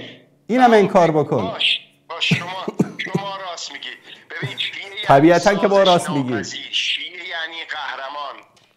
شما دشمن اهل. من یک سوال میپرسم آقای پور محمد، دوست عزیز، آقای پور محمد، خوبه. الان من از شما یک سوال میپرسم. شیعه در طول تاریخش از روز اول تا امروز یکی از خدماتی که به اسلام و مسلمان ها کرده بگید. شیعه اسلام واقعی را شیعه زنده کرده. اسلام واقعی یعنی سازش ناپذیری در مقابل دشمن استکباری مثل انگلیس و آقای محترم، شما همین در دوران خاتمی حکومت جمهوری اسلامی مگر با آمریکا سازش نکرد که عراق رو تحویل آمریکا داد؟ با آمریکا زمانی سازش کردیم که آمریکا گوش آمریکا رو گرفتیم. پس کردید، پس سازش کردید. در افغانستان پس چرا سازش کردید؟ در افغانستان چرا سازش کردید؟ مزدور انگلیس خبیث بعدش هم برادر دوست عزیز ببین شعار نده. ببین من میدونید من ابتدایی رو در دبستان روز آزادی در تهران خوندم. از اون موقع مرگ بر آمریکا، مرگ بر اسرائیل، مرگ بر نمیدونم فلان، نه شرقی نه غرب. از این شعارا یک لحظه از این شعارا انقدر ما دادیم، انقدر شنیدیم که گوشمون پره. شعار نده. به من بگو که از روزی که شیعه به وجود اومده در اسلام تا امروز چه خدمتی به اسلام کرده؟ بگو. همین که نذاشته اسلام از بین بره، همین که در مقابل استکبار جهانی هیچ وقت سازش نکرده، همین که این شعاره. برای من بگو در فلان روز، همین که گفت آقای محترم به من بگو مثلا 100 سال پیش، 1000 سال پیش، 800 سال پیش در فلان جنگ با کفار در کنار مسلمان ها وایستادن، فلان سرزمین اسلامی رو فتح کردن، فلان دشمن اسلام رو نابود کردن. یک نمونه بگو به من. هزاران نمونه از تاریخ شیعه یکیشو بگو. بله. تاریخ کربلا میگی. آقا تاریخ کربلا میگی. آقا تاریخ کربلا گفتی؟ تاریخ کربلا میگی. در کربلا 70,000 نفر از شیعیان کوفه به امام حسین نوه پیامبر، گل خوشبوی پیامبر، نامه نوشتن گفتن ما شیعه توییم، ما به تو کمک میکنیم، ما تو رو حاکم میکنیم، ما تو رو خلیفه میکنیم، ما تو رو پادشاه میکنیم، ما تو رو امیر میکنیم. نوه پیامبر رو فریب دادید، آوردید در کربلا، همون شیعیان ریختن به جانش، کشتنش. اونایی که نامه نوشته بودن همون منافقای سنی مثل شما. آقای محترم شمر ابن زلجوشن آقای محترم شما اگر از تاریخ خبر نداری برو مطالعه کن. شمر ابن زلجوشن شیعه علی بود. شما به من میگی تاریخ مطالعه کن؟ بله شمر ابن زلجوشن. کتاب تاریخ میخونن. آقای محترم شمر ابن زلجوشن کی بود؟ میتونی بگی اینو؟ آقای انصاری گوش کن یه جمله آخری بگم. نه جواب من رو بده. شمر ابن زلجوشن کی بود؟ شمر ابن زلجوشن کی بود؟ شروع کردی باز به شعار دادن. شروع کردید به شعار دادن. شمر شما رو نمیگیرم وقت شما که هیچ وقت اون بیننده ها رو نمیگیرم. فقط تفرقه ننداز. آقای محترم ما شیعه هستیم شما سنی، فقط خواهشاً تفرقه ننداز. از انگلیس. آقای محترم شمر ابن زلجوشن قاتل امام حسین کی بود؟ شمر ابن زلجوشن قاتل امام حسین کی بود؟ شمر ابن زلجوشن قاتل امام حسین کی بود؟ قاتل امام حسین کی بود؟ بله. یکی از کفار بود، یکی از منافقینی مثل شما بود. یک لحظه به صفحه تلویزیون نگاه کن. دوستان عزیز نشون بدید اینجا سفینه البحار، مستدرک سفینه البحار، یکی از علمای بزرگ شما آقای محترم شمر ابن زلجوشن اینجا شمر ابن زلجوشن علیه آلاف الالوف اللعنه کان یوم الصفین فی جیش امیر المؤمنین علیه السلام. در روز صفین در صف حضرت امیر المؤمنین بود. یعنی چی؟ یعنی شیعه علی بود. خب آقای گوش کن بگم الان کی بود. ببین آقای انصاری یک مدرک دیگه آقای محترم علم رجال مستدرکات یک لحظه مستدرکات علم رجال حدیث از آقای شاهرودی. دوستان عزیز نگاه کنید. شمر ابن زلجوشن و کان یوم الصفین فی جیش امیر المؤمنین علیه السلام. در روز صفین در جیش امیر المؤمنین بود. دوستان عزیز الان سوال من از شما این است، امام علی علیه السلام اگر که علم غیب داشت و امام بود، شمر ابن زلجوشن در جنگ صفین در لشکر حضرت علی چی کار میکرد؟ یکی از فرماندهانش بود. عبیدالله ابن زیاد یکی از فرماندهان حضرت علی در صفین بود. شمر ابن زلجوشن یکی از فرماندهان حضرت علی در جنگ صفین بود. بابا جان اینا همه شیعه علی بودن که اهل بیت قتل عام کردن. شما را آخونده دارن فریب میدن که نمیدونم این شده اون شده. در کربلا چی شده میدونید؟ شیعیان اومدن نوه پیامبر رو به شهادت رسوندن. چرا جرئت ندارید اینا رو بگید؟ تشکر میکنم از شما. حرف دیگری دارید برای گفتن غیر از شعار دادن؟ نه. خب خداحافظ شما. خداحافظ. تعجب میکنه از اینها. بیننده عزیز سلام علیکم، بفرمایید. استاد انصاری عزیز خسته نباشید. سلامت باشید، زنده باشید. خواهش میکنم. استاد انصاری، اولا اون کسی که اول زنگ زد با لهجه آذری توهین کرد، بهش میگم که اشتباه کردی، بی‌تربیتی کردی. اگرم میخوای از شیعه و شاه اسماعیل دفاع کنی، مردونه دفاع کن، این راهش نبود. دوما استاد انصاری عزیز، شما که بهتون توهین میکنه خب کار زشتیه، ولی ما انتظار داریم شما یه مقدار صبر داشته باشین دیگه. هر چیز ببینید شما یه جوری میگین اصلا دوست عزیز، خداوند خدا کنه بر بخوره، ما واقعا سرو درواسی نداریم. دوست عزیز، خداوند میگه در قرآن کریم فمن اعتدى علیکم فاعتدوا علیه بمثل ما اعتدى علیکم. کسی که به شما از حد میگذره، تجاوز و تعدی میکنه، همونطوری که لایقش هست با او برخورد بکنید. نه ایراد نداره، با خودش شخصا برخورد کنید، ولی شما یهو میگین محمود افغان اومد. استاد انصاری عزیز، محمود افغان یه جنایتکار بود. به نظر شما جنایتکار بود؟ به نظر ما قهرمان بود. به نظر شما جنایتکار بود؟ دوست عزیز یک لحظه ببخشید.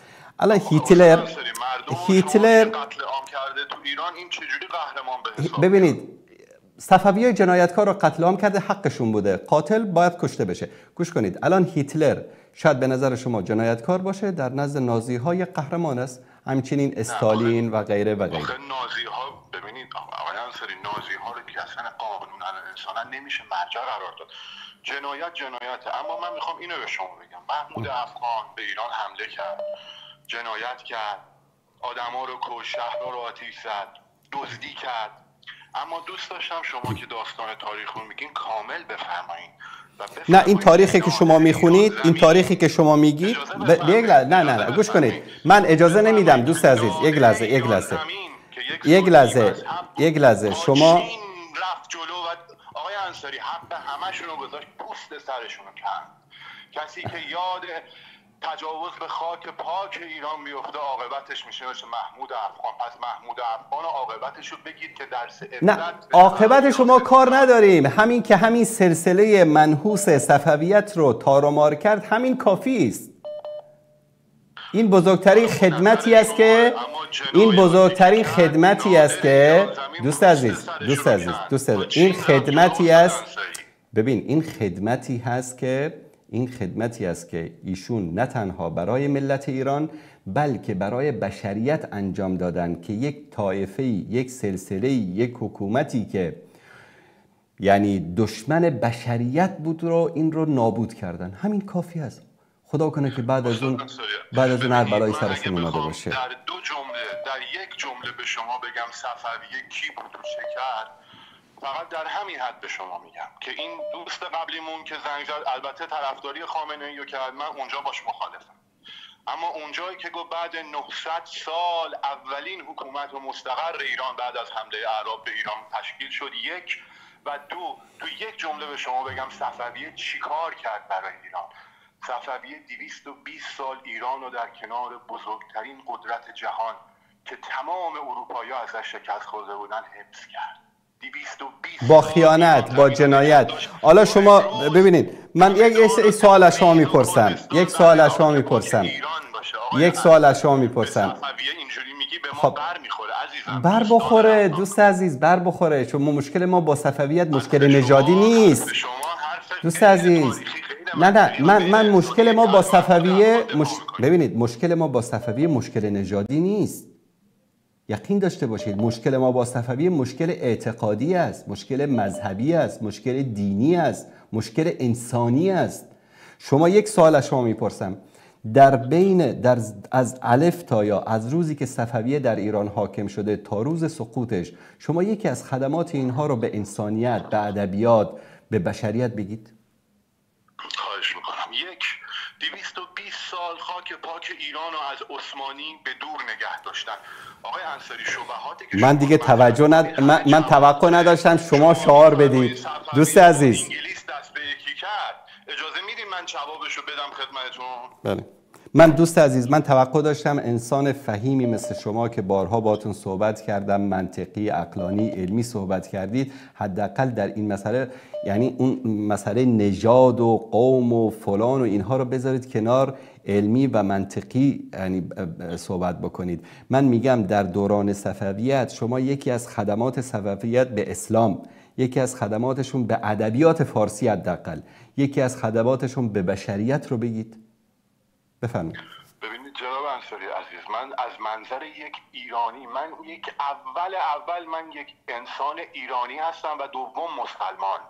من از منظر یک ایرانی مسلمان صحبت میکنم، نه از منظر یک مسلمان بیوطن.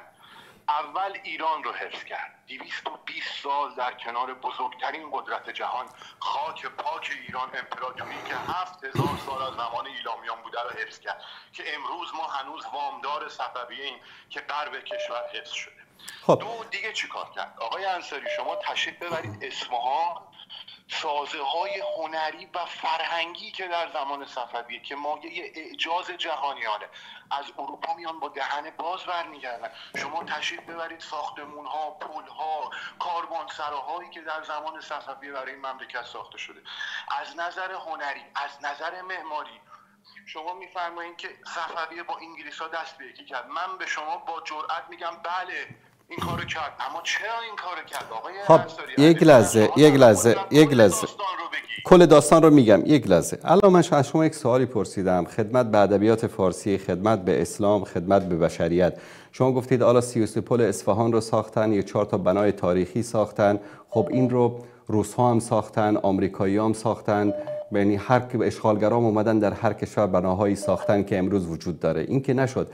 مثلا ما قبل از صفویت در ایران سعدی رو داشتیم، حافظ رو داشتیم، خیام رو داشتیم، زاکانی رو داشتیم، فردوسی رو داشتیم. بعد از اسلام تا زمان صفویت ما صدها هزار عارف و شاعر و عالم و مفسر و محدث و که شما ببینید در همین نیشابور امام محمد بن اسماعیل بخاری بزرگترین مدرسه داشت، امام ابو زرعه رازی بزرگترین مدرسه داشت، امام مسلم نیشابوری بزرگترین مدرسه داشت. امروز در اسلام بزرگترین خدمات را به حدیث، به تفسیر علمای فارسی زبان در همین جغرافیای ایران انجام دادن. بعد از آمدن صفویت شما یکی از خدمات اینها را به اسلام و به انسانیت و به ادبیات فارسی حداقل نشون بدید. شما هی تاکید میکنید بر اسلام، اون اسلامی که شما مد نظرتونه سنیه. من یه شیعه‌ام، از نظر من به اسلام شیعه خیلی خدمت کرد، هنوز ما وامدارشیم. منتها شما چون به اسلام سنی خدمتی نکرده و مبارزه کرده میگه هیچ خدمتی به اسلام نکرده. یکی از خدماتش من به شما میگم، آقای محترم، یکی از خدماتش من به شما میگم. همین که شما شیعیان در عاشورا به سر و کلهتون میزنید، همین یکی از خدمات صفویاست که در ایران برای اولین بار عزاداری، سینه زنی، زنجیر زنی، قمه زنی، علم برداری، به خیابونا ریختن، لباس سیاه پوشیدن، به سر و کله زدن در زمان صفویت رایج شد. این اولین خدمتی که به شیعه کرده. بابا جان به شیعه هم خدمت نکرده. کاری که کرده یک رسم و رواج‌هایی رو آورده که تا روز قیامت شما باید به سر کله خودتون بزنید. تا قبل از صفویت شیعه عزاداری میکرد، شیعه به سر کله خودش میزد. ببینید جناب انصاری عزیز، صفویه اولین حکومت رو بعد 900 سال برقرار کرد. مرزهای ساسانی و مجدد به ایران زمین برگردون، مرزهای ساسانی رو احیا کرد تا شرق مدیترانه رو دوباره برگردون به این خاک پاک. خب روس‌ها هم اومدن آسیای میانه رو گرفتن، افغانستان رو گرفتن، بخارا رو گرفتن، سمرقند رو گرفتن. آقای محترم میگم اتحاد جماهیر شوروی آسیای میانه رو گرفت، افغانستان رو گرفت، مرزهایش رو از چین نمیدونم تا ایران، از نمیدونم از دریای سیاه گرفته تا اینور تا خلیج فارس تا اینجا امتداد داد. یعنی چی؟ این کشورگشایی‌ها و این خراب کردن و این ظلم و ستم کردن دلیل بر حقانیت هست؟ اگر اونطوری باشه اتحاد جماهیر شوروی هم یکی از برحق‌ترین امپراتوری‌های دنیا هستن. جناب انصاری عزیز، امپراتوری شوروی ملک‌های مردمان دیگر رو گرفت، ایران مال خودش گرفته بود و پس گرفت، فلات ایران رو پس گرفت. بابا جان از تبریز شروع میکنه، همه سرزمین خراسان رو.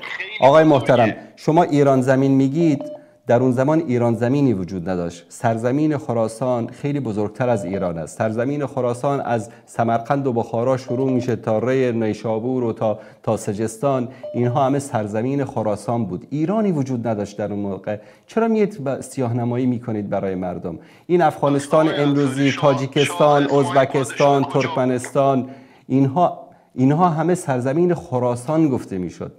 آقای محترم حتی اسماعیل پادشاه کجا بود؟ همین جغرافیایی که امروز به نام ایران اسمشو گذاشتن، اون موقع چی بود اسمش؟ موقع سرزمین خراسان بود. آقای انصاری عزیز، سرزمین فارس بود عزیز دلم. فارس بود، خراسان بود، فارس بود، فارس بود، خراسان بود. هم معنا هستن. ایران اسم کنونی فارس هست. خب الان شما یک جغرافیای کوچیکی رو که اکثریتش هم غیر فارسا هستن، شما اسمشو گذاشتید ایران، در حالی که در این جغرافیا کردها هستن، بلوچها هستن، لرها هستن، عربها هستن. اینا هیچ وقت خودشون رو جزء از ایران نمیدونن. اینا همه ایرانیان، خودشون هم جزء ایران میدونن. نمیدونن. شما به زور شما بابا کرد و فارس برادرن. به ما یاد میدادن پسر عمو.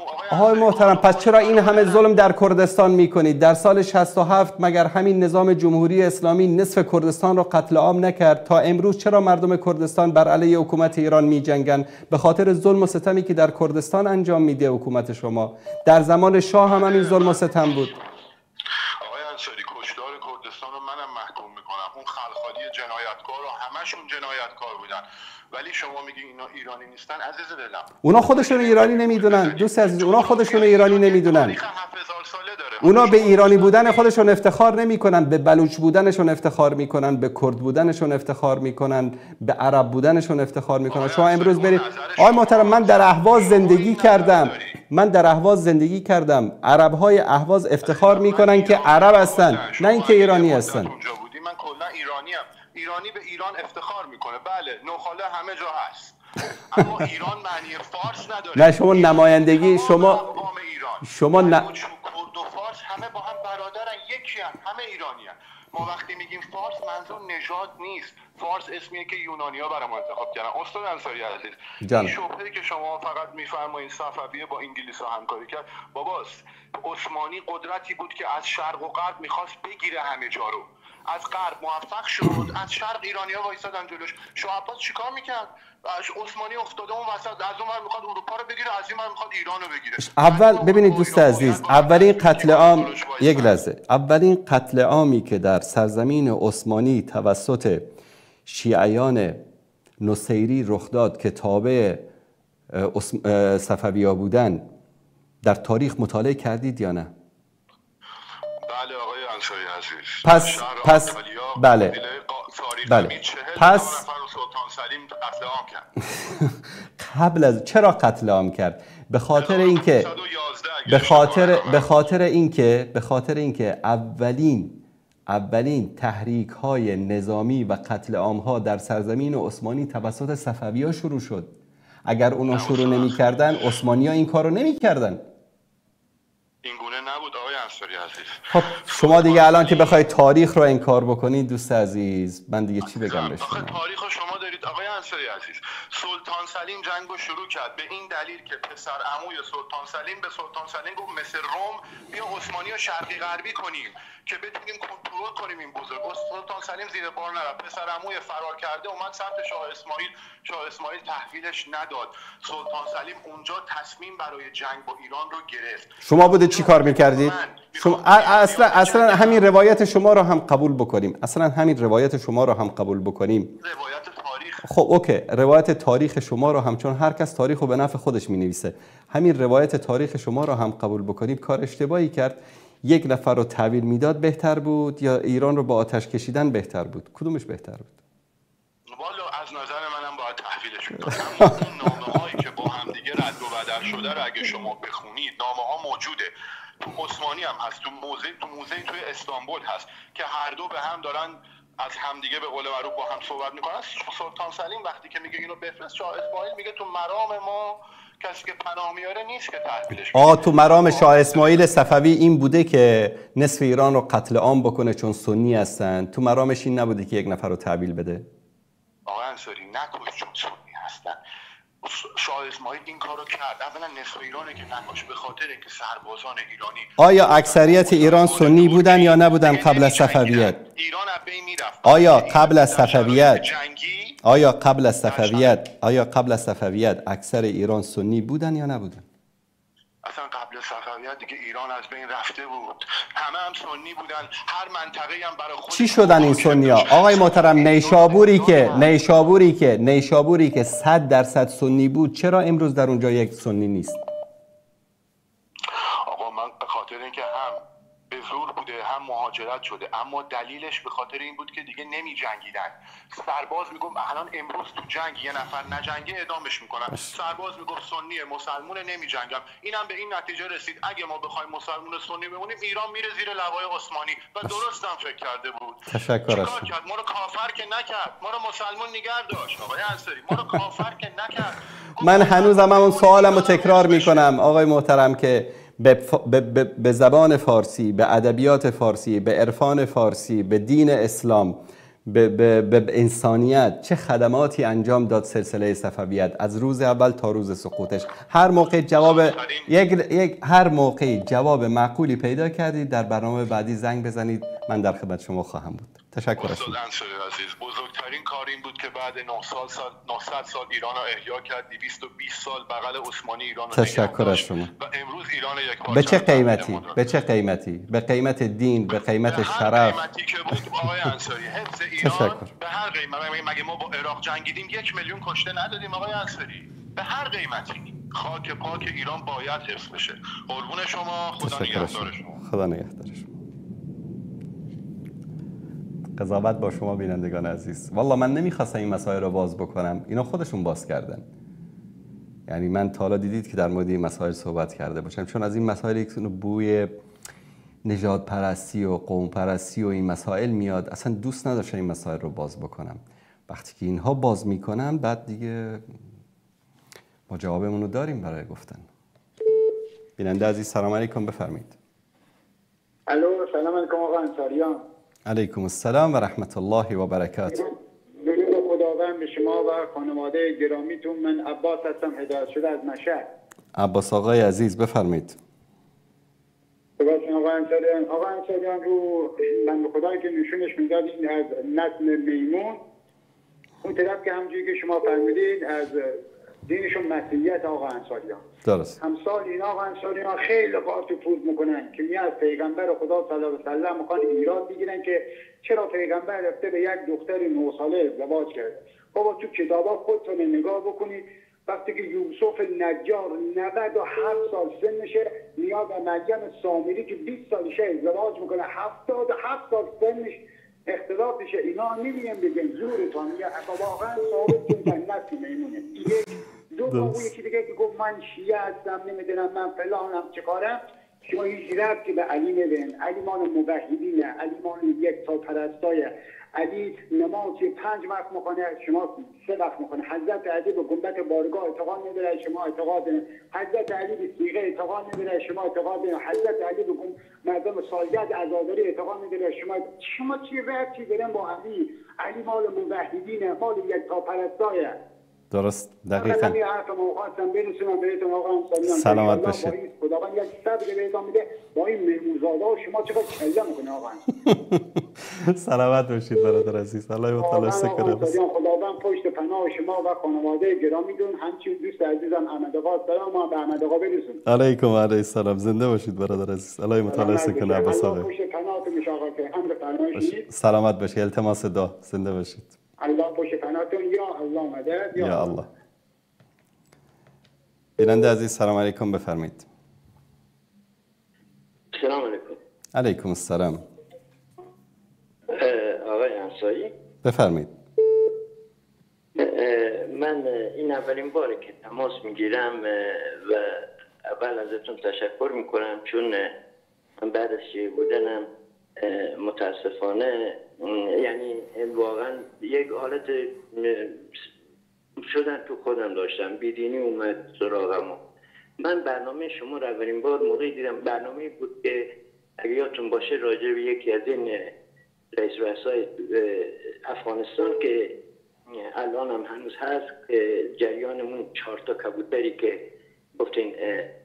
گفته بود که آره اینا رو یک بحث علمی بهش داده بود، شما عنوان میکردین. من اونجا اولین جلقه به وحدانیت خدا پی بردم، به صداقت کلامتون موحد شدم و خدام خیلی شکر میکنم. الحمدلله.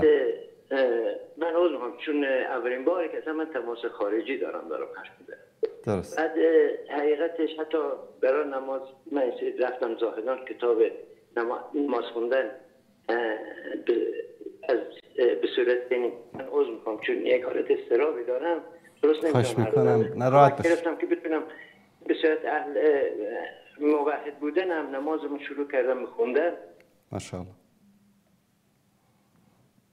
متاسفانه تماس ایشون قطع شد یا قطع کردن. بر صورت الله متعال حفظتون بکنه و شما رو در این راه ثابت قدم بداره.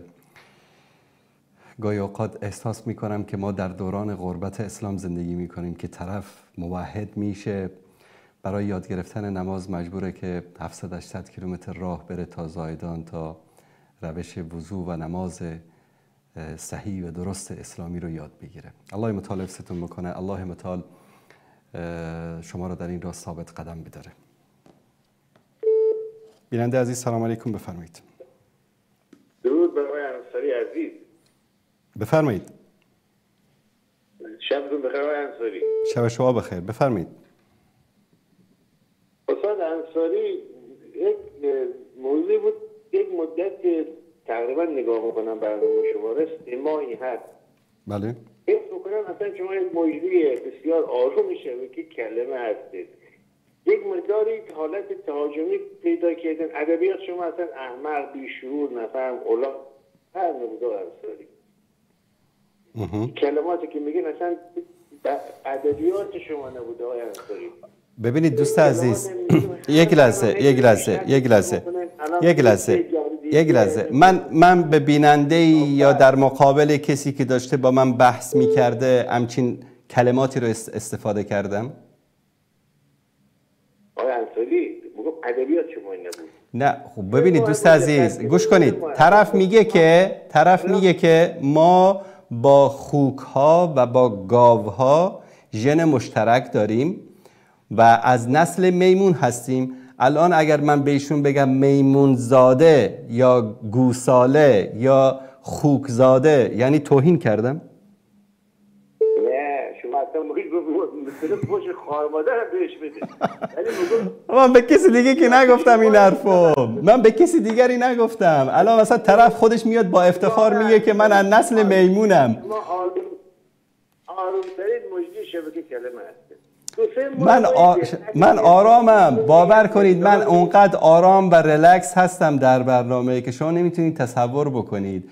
الان فوشایی که به من دادن در برنامه زنده اگر به شما میدادن خدا میدونه که الان رفته بودید تیمارستان. من در راه دین، در راه دعوت اینا رو ما تحمل میکنیم. اما اگر من به ایشون گفتم گوساله، گفتم میمون زاده، به خاطر اینکه خودش میگه که با افتخار میگه که من از نسل شامپانزه هستم، بهش چی بگیم اخی؟ بهش بگیم فرزند آدم علیه السلام؟ من آقای انصاری شما مجسمه به چه خارمادر به ادبیات شما نیست. این درو میگم. تشکر از نصیحت شما. باشه چشم، بعد از این بیشتر خودم رو کنترل میکنم. زنده باشید، سلامت باشید. به خدا شاید من به قصد توهین نگفتم. یعنی طرف میاد خودش میگه که ما با گاو ژن مشترک داریم. الان شما یک کسی که بگه من با گاو ژن مشترک داریم، مگه نباید بهش بگی گوساله؟ یا من دارم اشتباه میگم این رو؟ بیننده عزیز سلام علیکم، بفرمایید. سلام و رحمت الله. آقای چیز ما 2 سال در برنامه شما رو نگاه میکنیم، شما قطع میکنید، شما برنامه شما رو نگاه میکنید همش پشت دعوا. چرا این کار میکنید محمد آقا؟ ما در برنامه شما رو نگاه میکنیم یه دفعه میریم نفرت و دعوا و پشت و اینا چیه؟ خب بابا به همشریاتون بگید آخه اینا شروع میکنم، من که شروع نکردم. قرآن پشیمونم یه بار به شما بیادبی کردم. به نور محمد پشیمونم، منو خدا بکشه پشیمونم. همه جا نفرت حرف میزنید، از نفرت. این چه کاریه؟ کجاش نفرته دوست عزیز؟ الان ما 15 ساله که ما میگیم حضرت علی با حضرت عمر دشمن نبودن، دوست بودن. ما نیستن هیچی. الان ما کار دیگه داریم، باید جلو بریم، پیش ببریم. خدا نگهدار. خدا نگهدار. بیننده عزیز سلام علیکم، بفرمایید.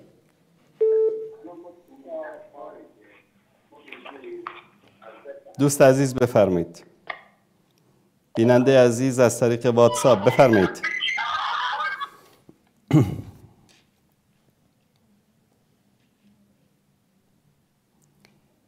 بیننده عزیز سلام علیکم، بفرمایید. بله استاد محترم میشنوین؟ بله بفرمایید. استاد عزیز خدا کنه که جور سلامت باشی.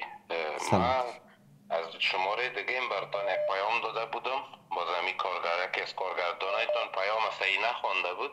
درست. دیگه باز ما از اون دیگه زنگ نزدم، استادی کار خوب نیست در برنامه آدم زنگ بزنه، فقط هم که یادآوری کردم که پیام ما را درست بخوانن استاد. چشم. برتان درست و نه؟ درست. من الان اسم سابق شما رو یادداشت کردم اینجا. بله پیام شما رو من خودم انشالله فردا خواهم خواند. دیگه استاد من چی میگم استاد؟ ما تا که کاوش رگ غیرتش نخیزانم در برنامه تا نبیارم استاد، کدنیش نیستم. یک موضوع دیگه ای آدم یا میایه یا یکی ویدیوهای فرارش گرفته برتان روان میکنم. نه اگر غیرتی نباشه چی بخیزه برادر عزیز؟ بسیار بی غیرت نامرد است. ببین استاد خودت چی داره واتساپ داره ببین خودت استاد، وقتی خوش که من باش چشم. خواهش میکنم بزرگوار از شما. تشکر از شما برادر عزیز.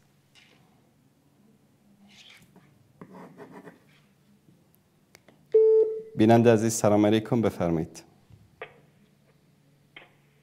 الو. بله بفرمایید. سلام، خسته نباشید. سلامت باشید، بفرمایید.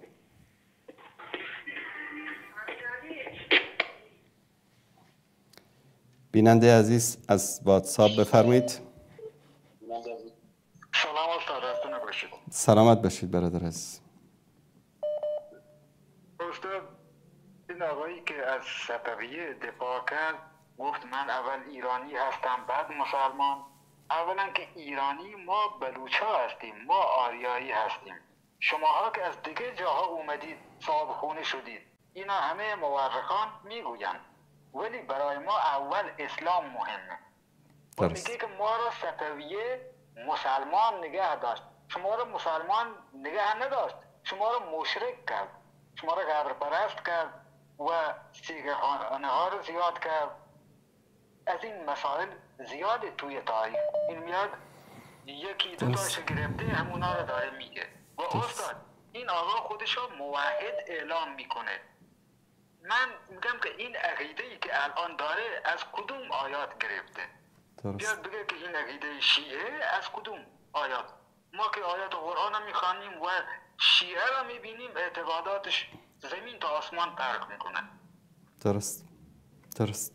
استاد بفرمایید. یک حدیثی هست در مختصر سنن نسائی. بله.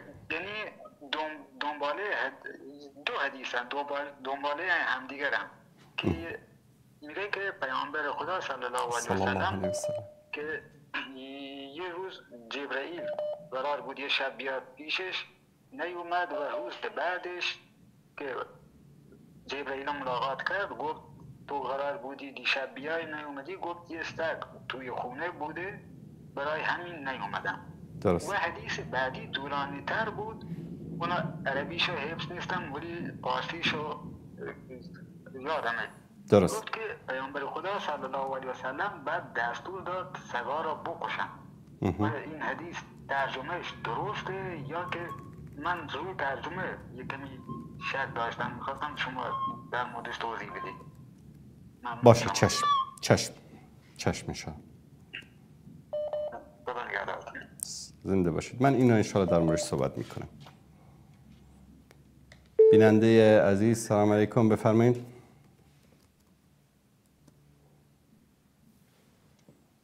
بیننده عزیز سلام علیکم، بفرمایید.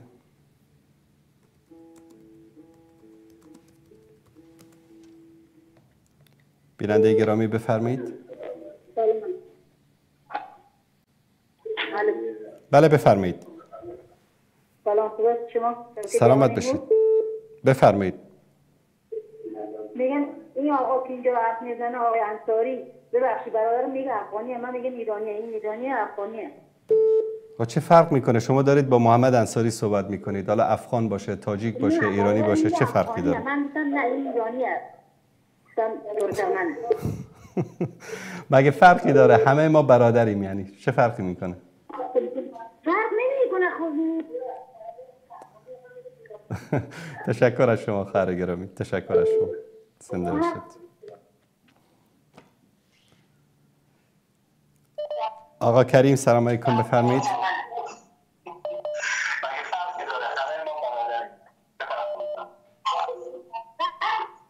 بله بفرمایید. بیننده عزیز بفرمایید. سلام استاد. علیکم السلام، بفرمایید. استاد ببخشید یه سوال داشتم. سوالم این بود که مثلا اون سربازایی که قبلا تو ارتش افغانستان بود کشته می شدن شهید بودن یا نه؟ چون بچه کوکام هم به می رو کشته شد. لطفا توضیح بدید. دست شما درد نکنه. خداحافظ. تشکر از شما. ببینید اولا در اسلام ما بابی داریم در بخاری که هیچ وقت نمیگم فلانی شهید، یعنی من شده از این که بگی فلانی شهید، ولو این که در جهاد در کنار رسول الله صلی الله علیه و سلم کشته شده باشه، چون این به نیت طرف وابستگی داره که نیتش به خاطر چی بوده.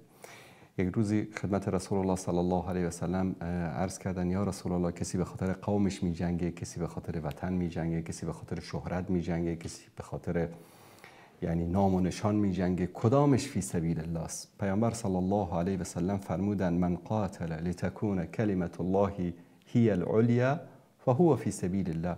کسی که برای اعلای کلمت الله جنگ کرده باشه، جهاد کرده باشه، کشته شده باشه، این فی سبیل الله هست، یعنی این شهید واقعی است. و این مسئله است که بین طرف و بین پروردگارش است. ما از نیت‌های انسان‌ها خبر نداریم.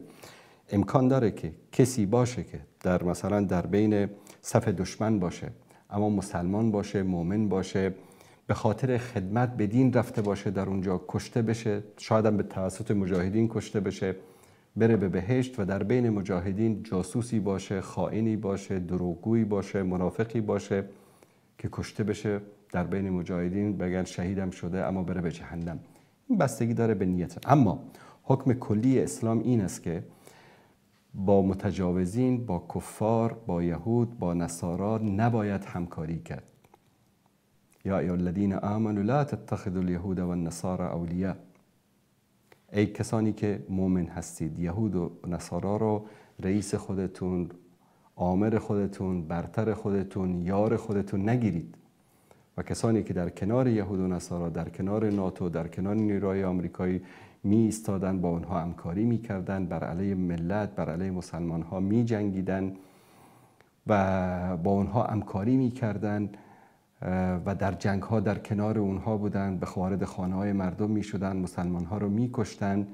این حکمش در اسلام واضح است. کسی که با کفار همکاری بکنه، بر علیه اسلام و مسلمان ها دستش رو در دست اونها بگذاره، این به این میگن مرتد. اما این که مثلا در پلیس بوده، در بخش هایی بوده که در اونجا رویارویی مستقیم نبوده، در جرم و جنایت ها شرکت نداشته، این برمیگرده به نیتش و برخورد الله سبحانه و تعالی با او. آقای آرش بفرمایید.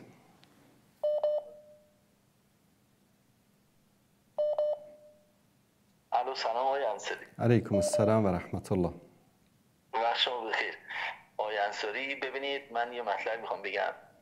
حقیقتا تو تمام کشورهای اسلامی شما اگه بخواید نگاه بکنید کسی اینقدر مثلا نمیاد نسبت به مثلا اون حدود مرزی خودش، نسبت به ملیت خودش، اون فضای این همچین حالتی که مثلا شما امروز راجع به ایران داری حرف میزنید، همین مثلا شما افغانستان رو بگیرید، یه متین طرفدار مثلا ایران اگه بخواد اتفاقی بیفته، اون برای هند بخواد اتفاقی بیفته، با تفنگاشون اونجا ایستادن. یا اردنی که اصلا کشور نبود تا 100 سال پیش، شما نگاه بکنید چجوری داره مرزاشو انقدر نگه می‌داره که حتی به مردم خودش تو غزه که فلسطینیان نمیذاره مثلا طرف بخواد حدود مرزی خودش بیاد، برای درمان حتی نمیذارن بیاد. یا موضوعات دیگه تو تمام کشورهای همه جا همینه. مثلا ترکیه رو نگاه بکنید 100 سال نیست پرچم‌دار شد، الان مثلا برای خودش داره نمیدونم فرهنگ تولید میکنه، نمیدونم ما پانتورکیم فلانیم بهمانیم، هزار جور برای خودشون تاریخ جعلی درست میکنن، شاعر جعلی درست میکنن، هزار جور داستانا اینجور. فقط ما نسبت به ایران نمیدونیم این مردم بعضی البته بچه‌ای که بیشتر رسانه دستشونه خارج از ایران، من نمیدونم چقدر نسبت به ایران ما بغض داریم اینجوری، اصلا به نظر من خیلی بده. نه مسئله بغض نیست دوست عزیز، ببینید خدا شاهد مسئله بغض نیست. یعنی ما به هیچ کس، به هیچ قوم، به هیچ کشور بغضی نداریم. این ایرانی که شما ایران میگید امروز، حتی به یک زمانی مثلا قضیه تجزیه طلبی در اهواز و نمیدونم در بعضی مناطق در ایران، من یکی از مخالفین این مسئله بودم. چرا؟ چون امروز با تجزیه مگر ما میتونیم مثلا رفاه، آرامش، آسایش برای یک ملتی بیاریم؟ جنوب سودان مثلا اومدن جدا شدن، جمهوری جنوب سودان رو درست کردن، امروز دارن از گرسنگی میمیرن. یعنی جدایی و تفرقه و کشورهای کوچیک کوچیک درست کردن. حالا من شما یک سوالی میپرسم، یک زمانی مثلا امپراتوری فارس یا امپراتوری یا سرزمین خراسان از سمرقند تا نیشابور، از سجستان بلوچستان امروزی مثلا تا سند، از این ور بگیر از حدود چین، ترکستان شرقی تا عراق، اون موقع خوب بود یا امروز که ما رو گرفتن در بینمون مرزها کشیدن؟ حالا مثلا همین مرز بین افغانستان و ایران، یک افغانی پاشو بذاره اونور، سرباز ایرانی میزنه لتو پارش میکنه، ایرانی پاشو بذاره اینور، افغانی میزنه لتو پارش میکنه. بابا 100 سال پیش، 200 سال پیش شما از کابل بلند میشدی میرفتی اصفهان، بعد میرفتی یزد، بعد میرفتی نمیدونم بلوچستان، بعد اونجا میرفتی سند، بعد اونجا سوار کشتی میشدی اونور میرفتی مثلا یمن، بعد از یمن میرفتی عمره میکردی، حج میکردی، پس برمیگشتی میومدی، کسی نمیپرسید آقا پاسپورت داری، ویزا داری، تو اصلا کجایی هستی؟ در همین 100 سال است که ما رو به نام ترک و افغان و تاجیک و ازبک و نمیدونم فلان و فلان بینمون تقسیم کردن. آقای محترم، سمرقند و بخارا مرکز فارسی زبانهای دنیاست، تاریخی هستند. درست است یا نه؟ بله. امروز در کجا هست؟ ازبکستان دیگه، تاجیک و ازبک و در ازبکستان دیگه. بله، یعنی ازبک ها رو آوردن در مرکز فارسی زبان ها حاکم کردن، به اونها یک تعصب ازبکی و ملی دادن، آقا شما ازبکی فلانی، در حالی که همین ازبک ها زمان سلجوقیان از سمرقند گرفته تا آناتولی، اونور از سجستان گرفته تا اصفهان و همدان و تا هرات و تا بلخ حکومت نمی کردن؟ بله میگرد، تا لای فرات حکومت میکردن. خب ببین برادر عزیز، در اون مثلا در زمان سلجوقیان بزرگترین وزیری که خواجه نظام الملک طوسی فارسی داره در تدریس میشه دیگه. بله، همین خواجه نظام الدین طوسی مگه فارس نبود؟ بزرگترین خدمت رو به سلجوقیان ازبک مگر همین خواجه نظام الدین طوسی نکرد؟ و خدماتی که به اسلام و به تمدن و به علم و به دانش کرده، به پزشکی، به علم نجومی، همین خواجه نظام الدین طوسی کرده. خواجه نظام الملک میبخشید، خواجه نظام الملک طوسی. ببینید در اون موقع مسئله ازبک و نمیدونم فارس و عرب و عجم نبود که. نبود. من حرف شما رو ببینید، حرف منم همینه. وقتی اتفاقا من نظرم اینه که آقا دنیا داره ما رو بازی میده، ما زبانشون واحد شده، زبانشون یکی شده، اونا خودشون مرزاشون برداشتن، واسه ما اینجا تیکه پاره کردن، ما رو درگیر قومیت. دقیقاً. یعنی رسالت ما، بله رسالت ما در این شبکه‌های اهل سنت اینه که ما دعوتمون اینه که این قوم پرستی، نژاد پرستی، اینها رو بگذاریم کنار، بیایم رو مشترکاتی که ما رو به هم نزدیک میکنه. شما میدونید غیر از استاد انصاری شما میدونید که غیر از اون فضایی که تو ایران وجود داره الان بزرگترین قصه‌ای که وجود داره سمت شرق و پانتورک و فلان و این داستانا اینا بیشتر دارن. خب شما یه بارم بیا راجع به اینا صحبت. شما با بارها صحبت کردیم آقای محترم. مثلا همین ترک‌های عثمانی یک زمانی بر یک جغرافیایی که مساحتش 25 میلیون کیلومتر مربع بود حکومت می‌کردن.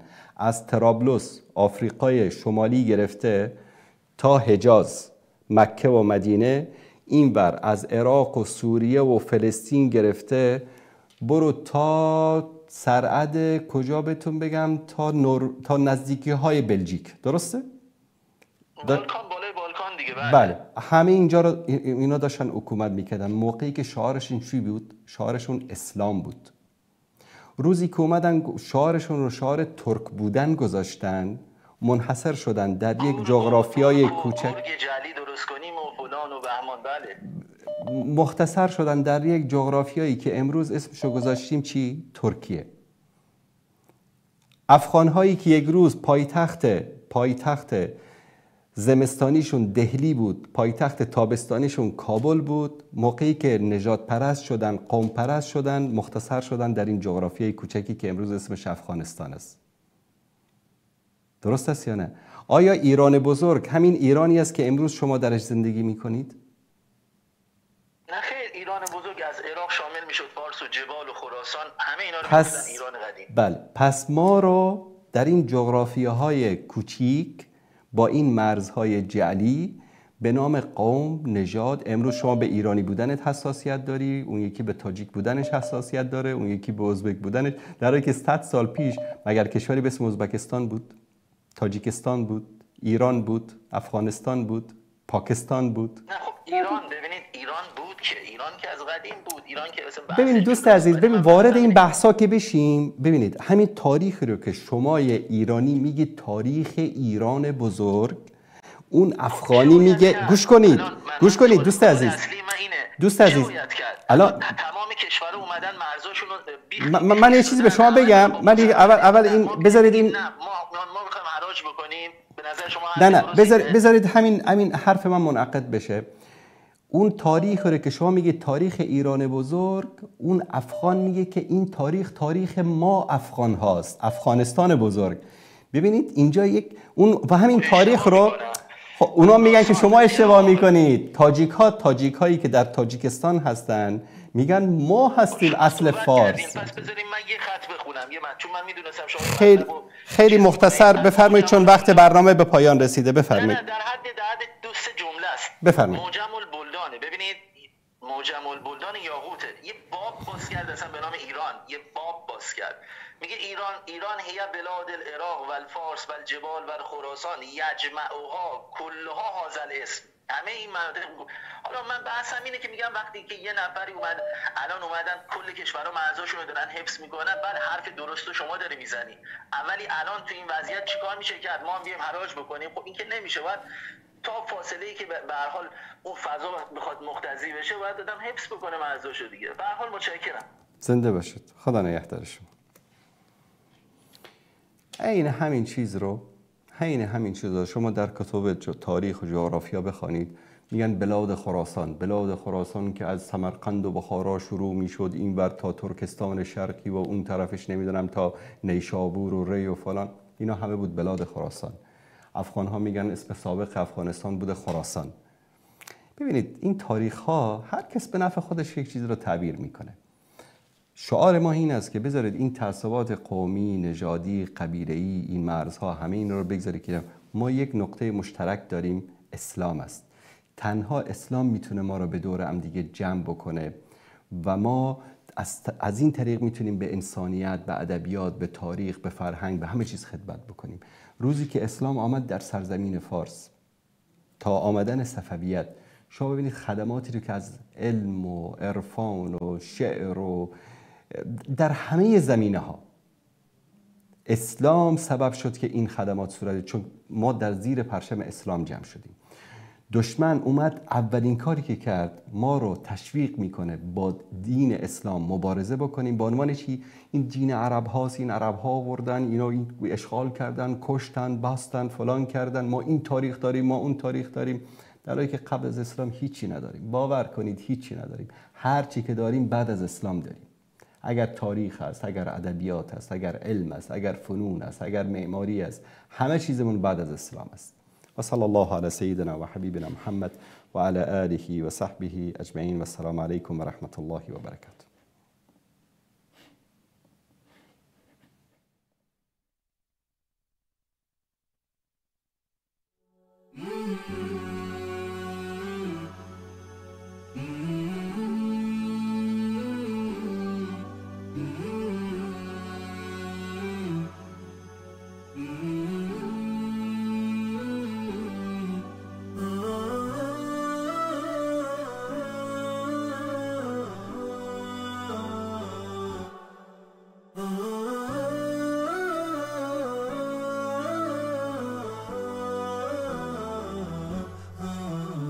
نداء الحق صوت قد شجاني وبلغني الحقيقة والأماني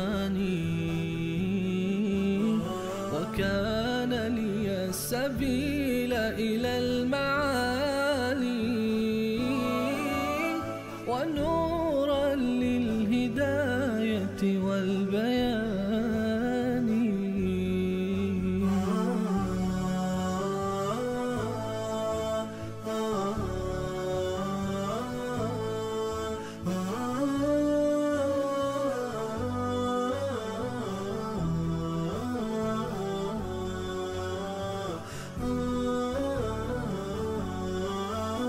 يزيح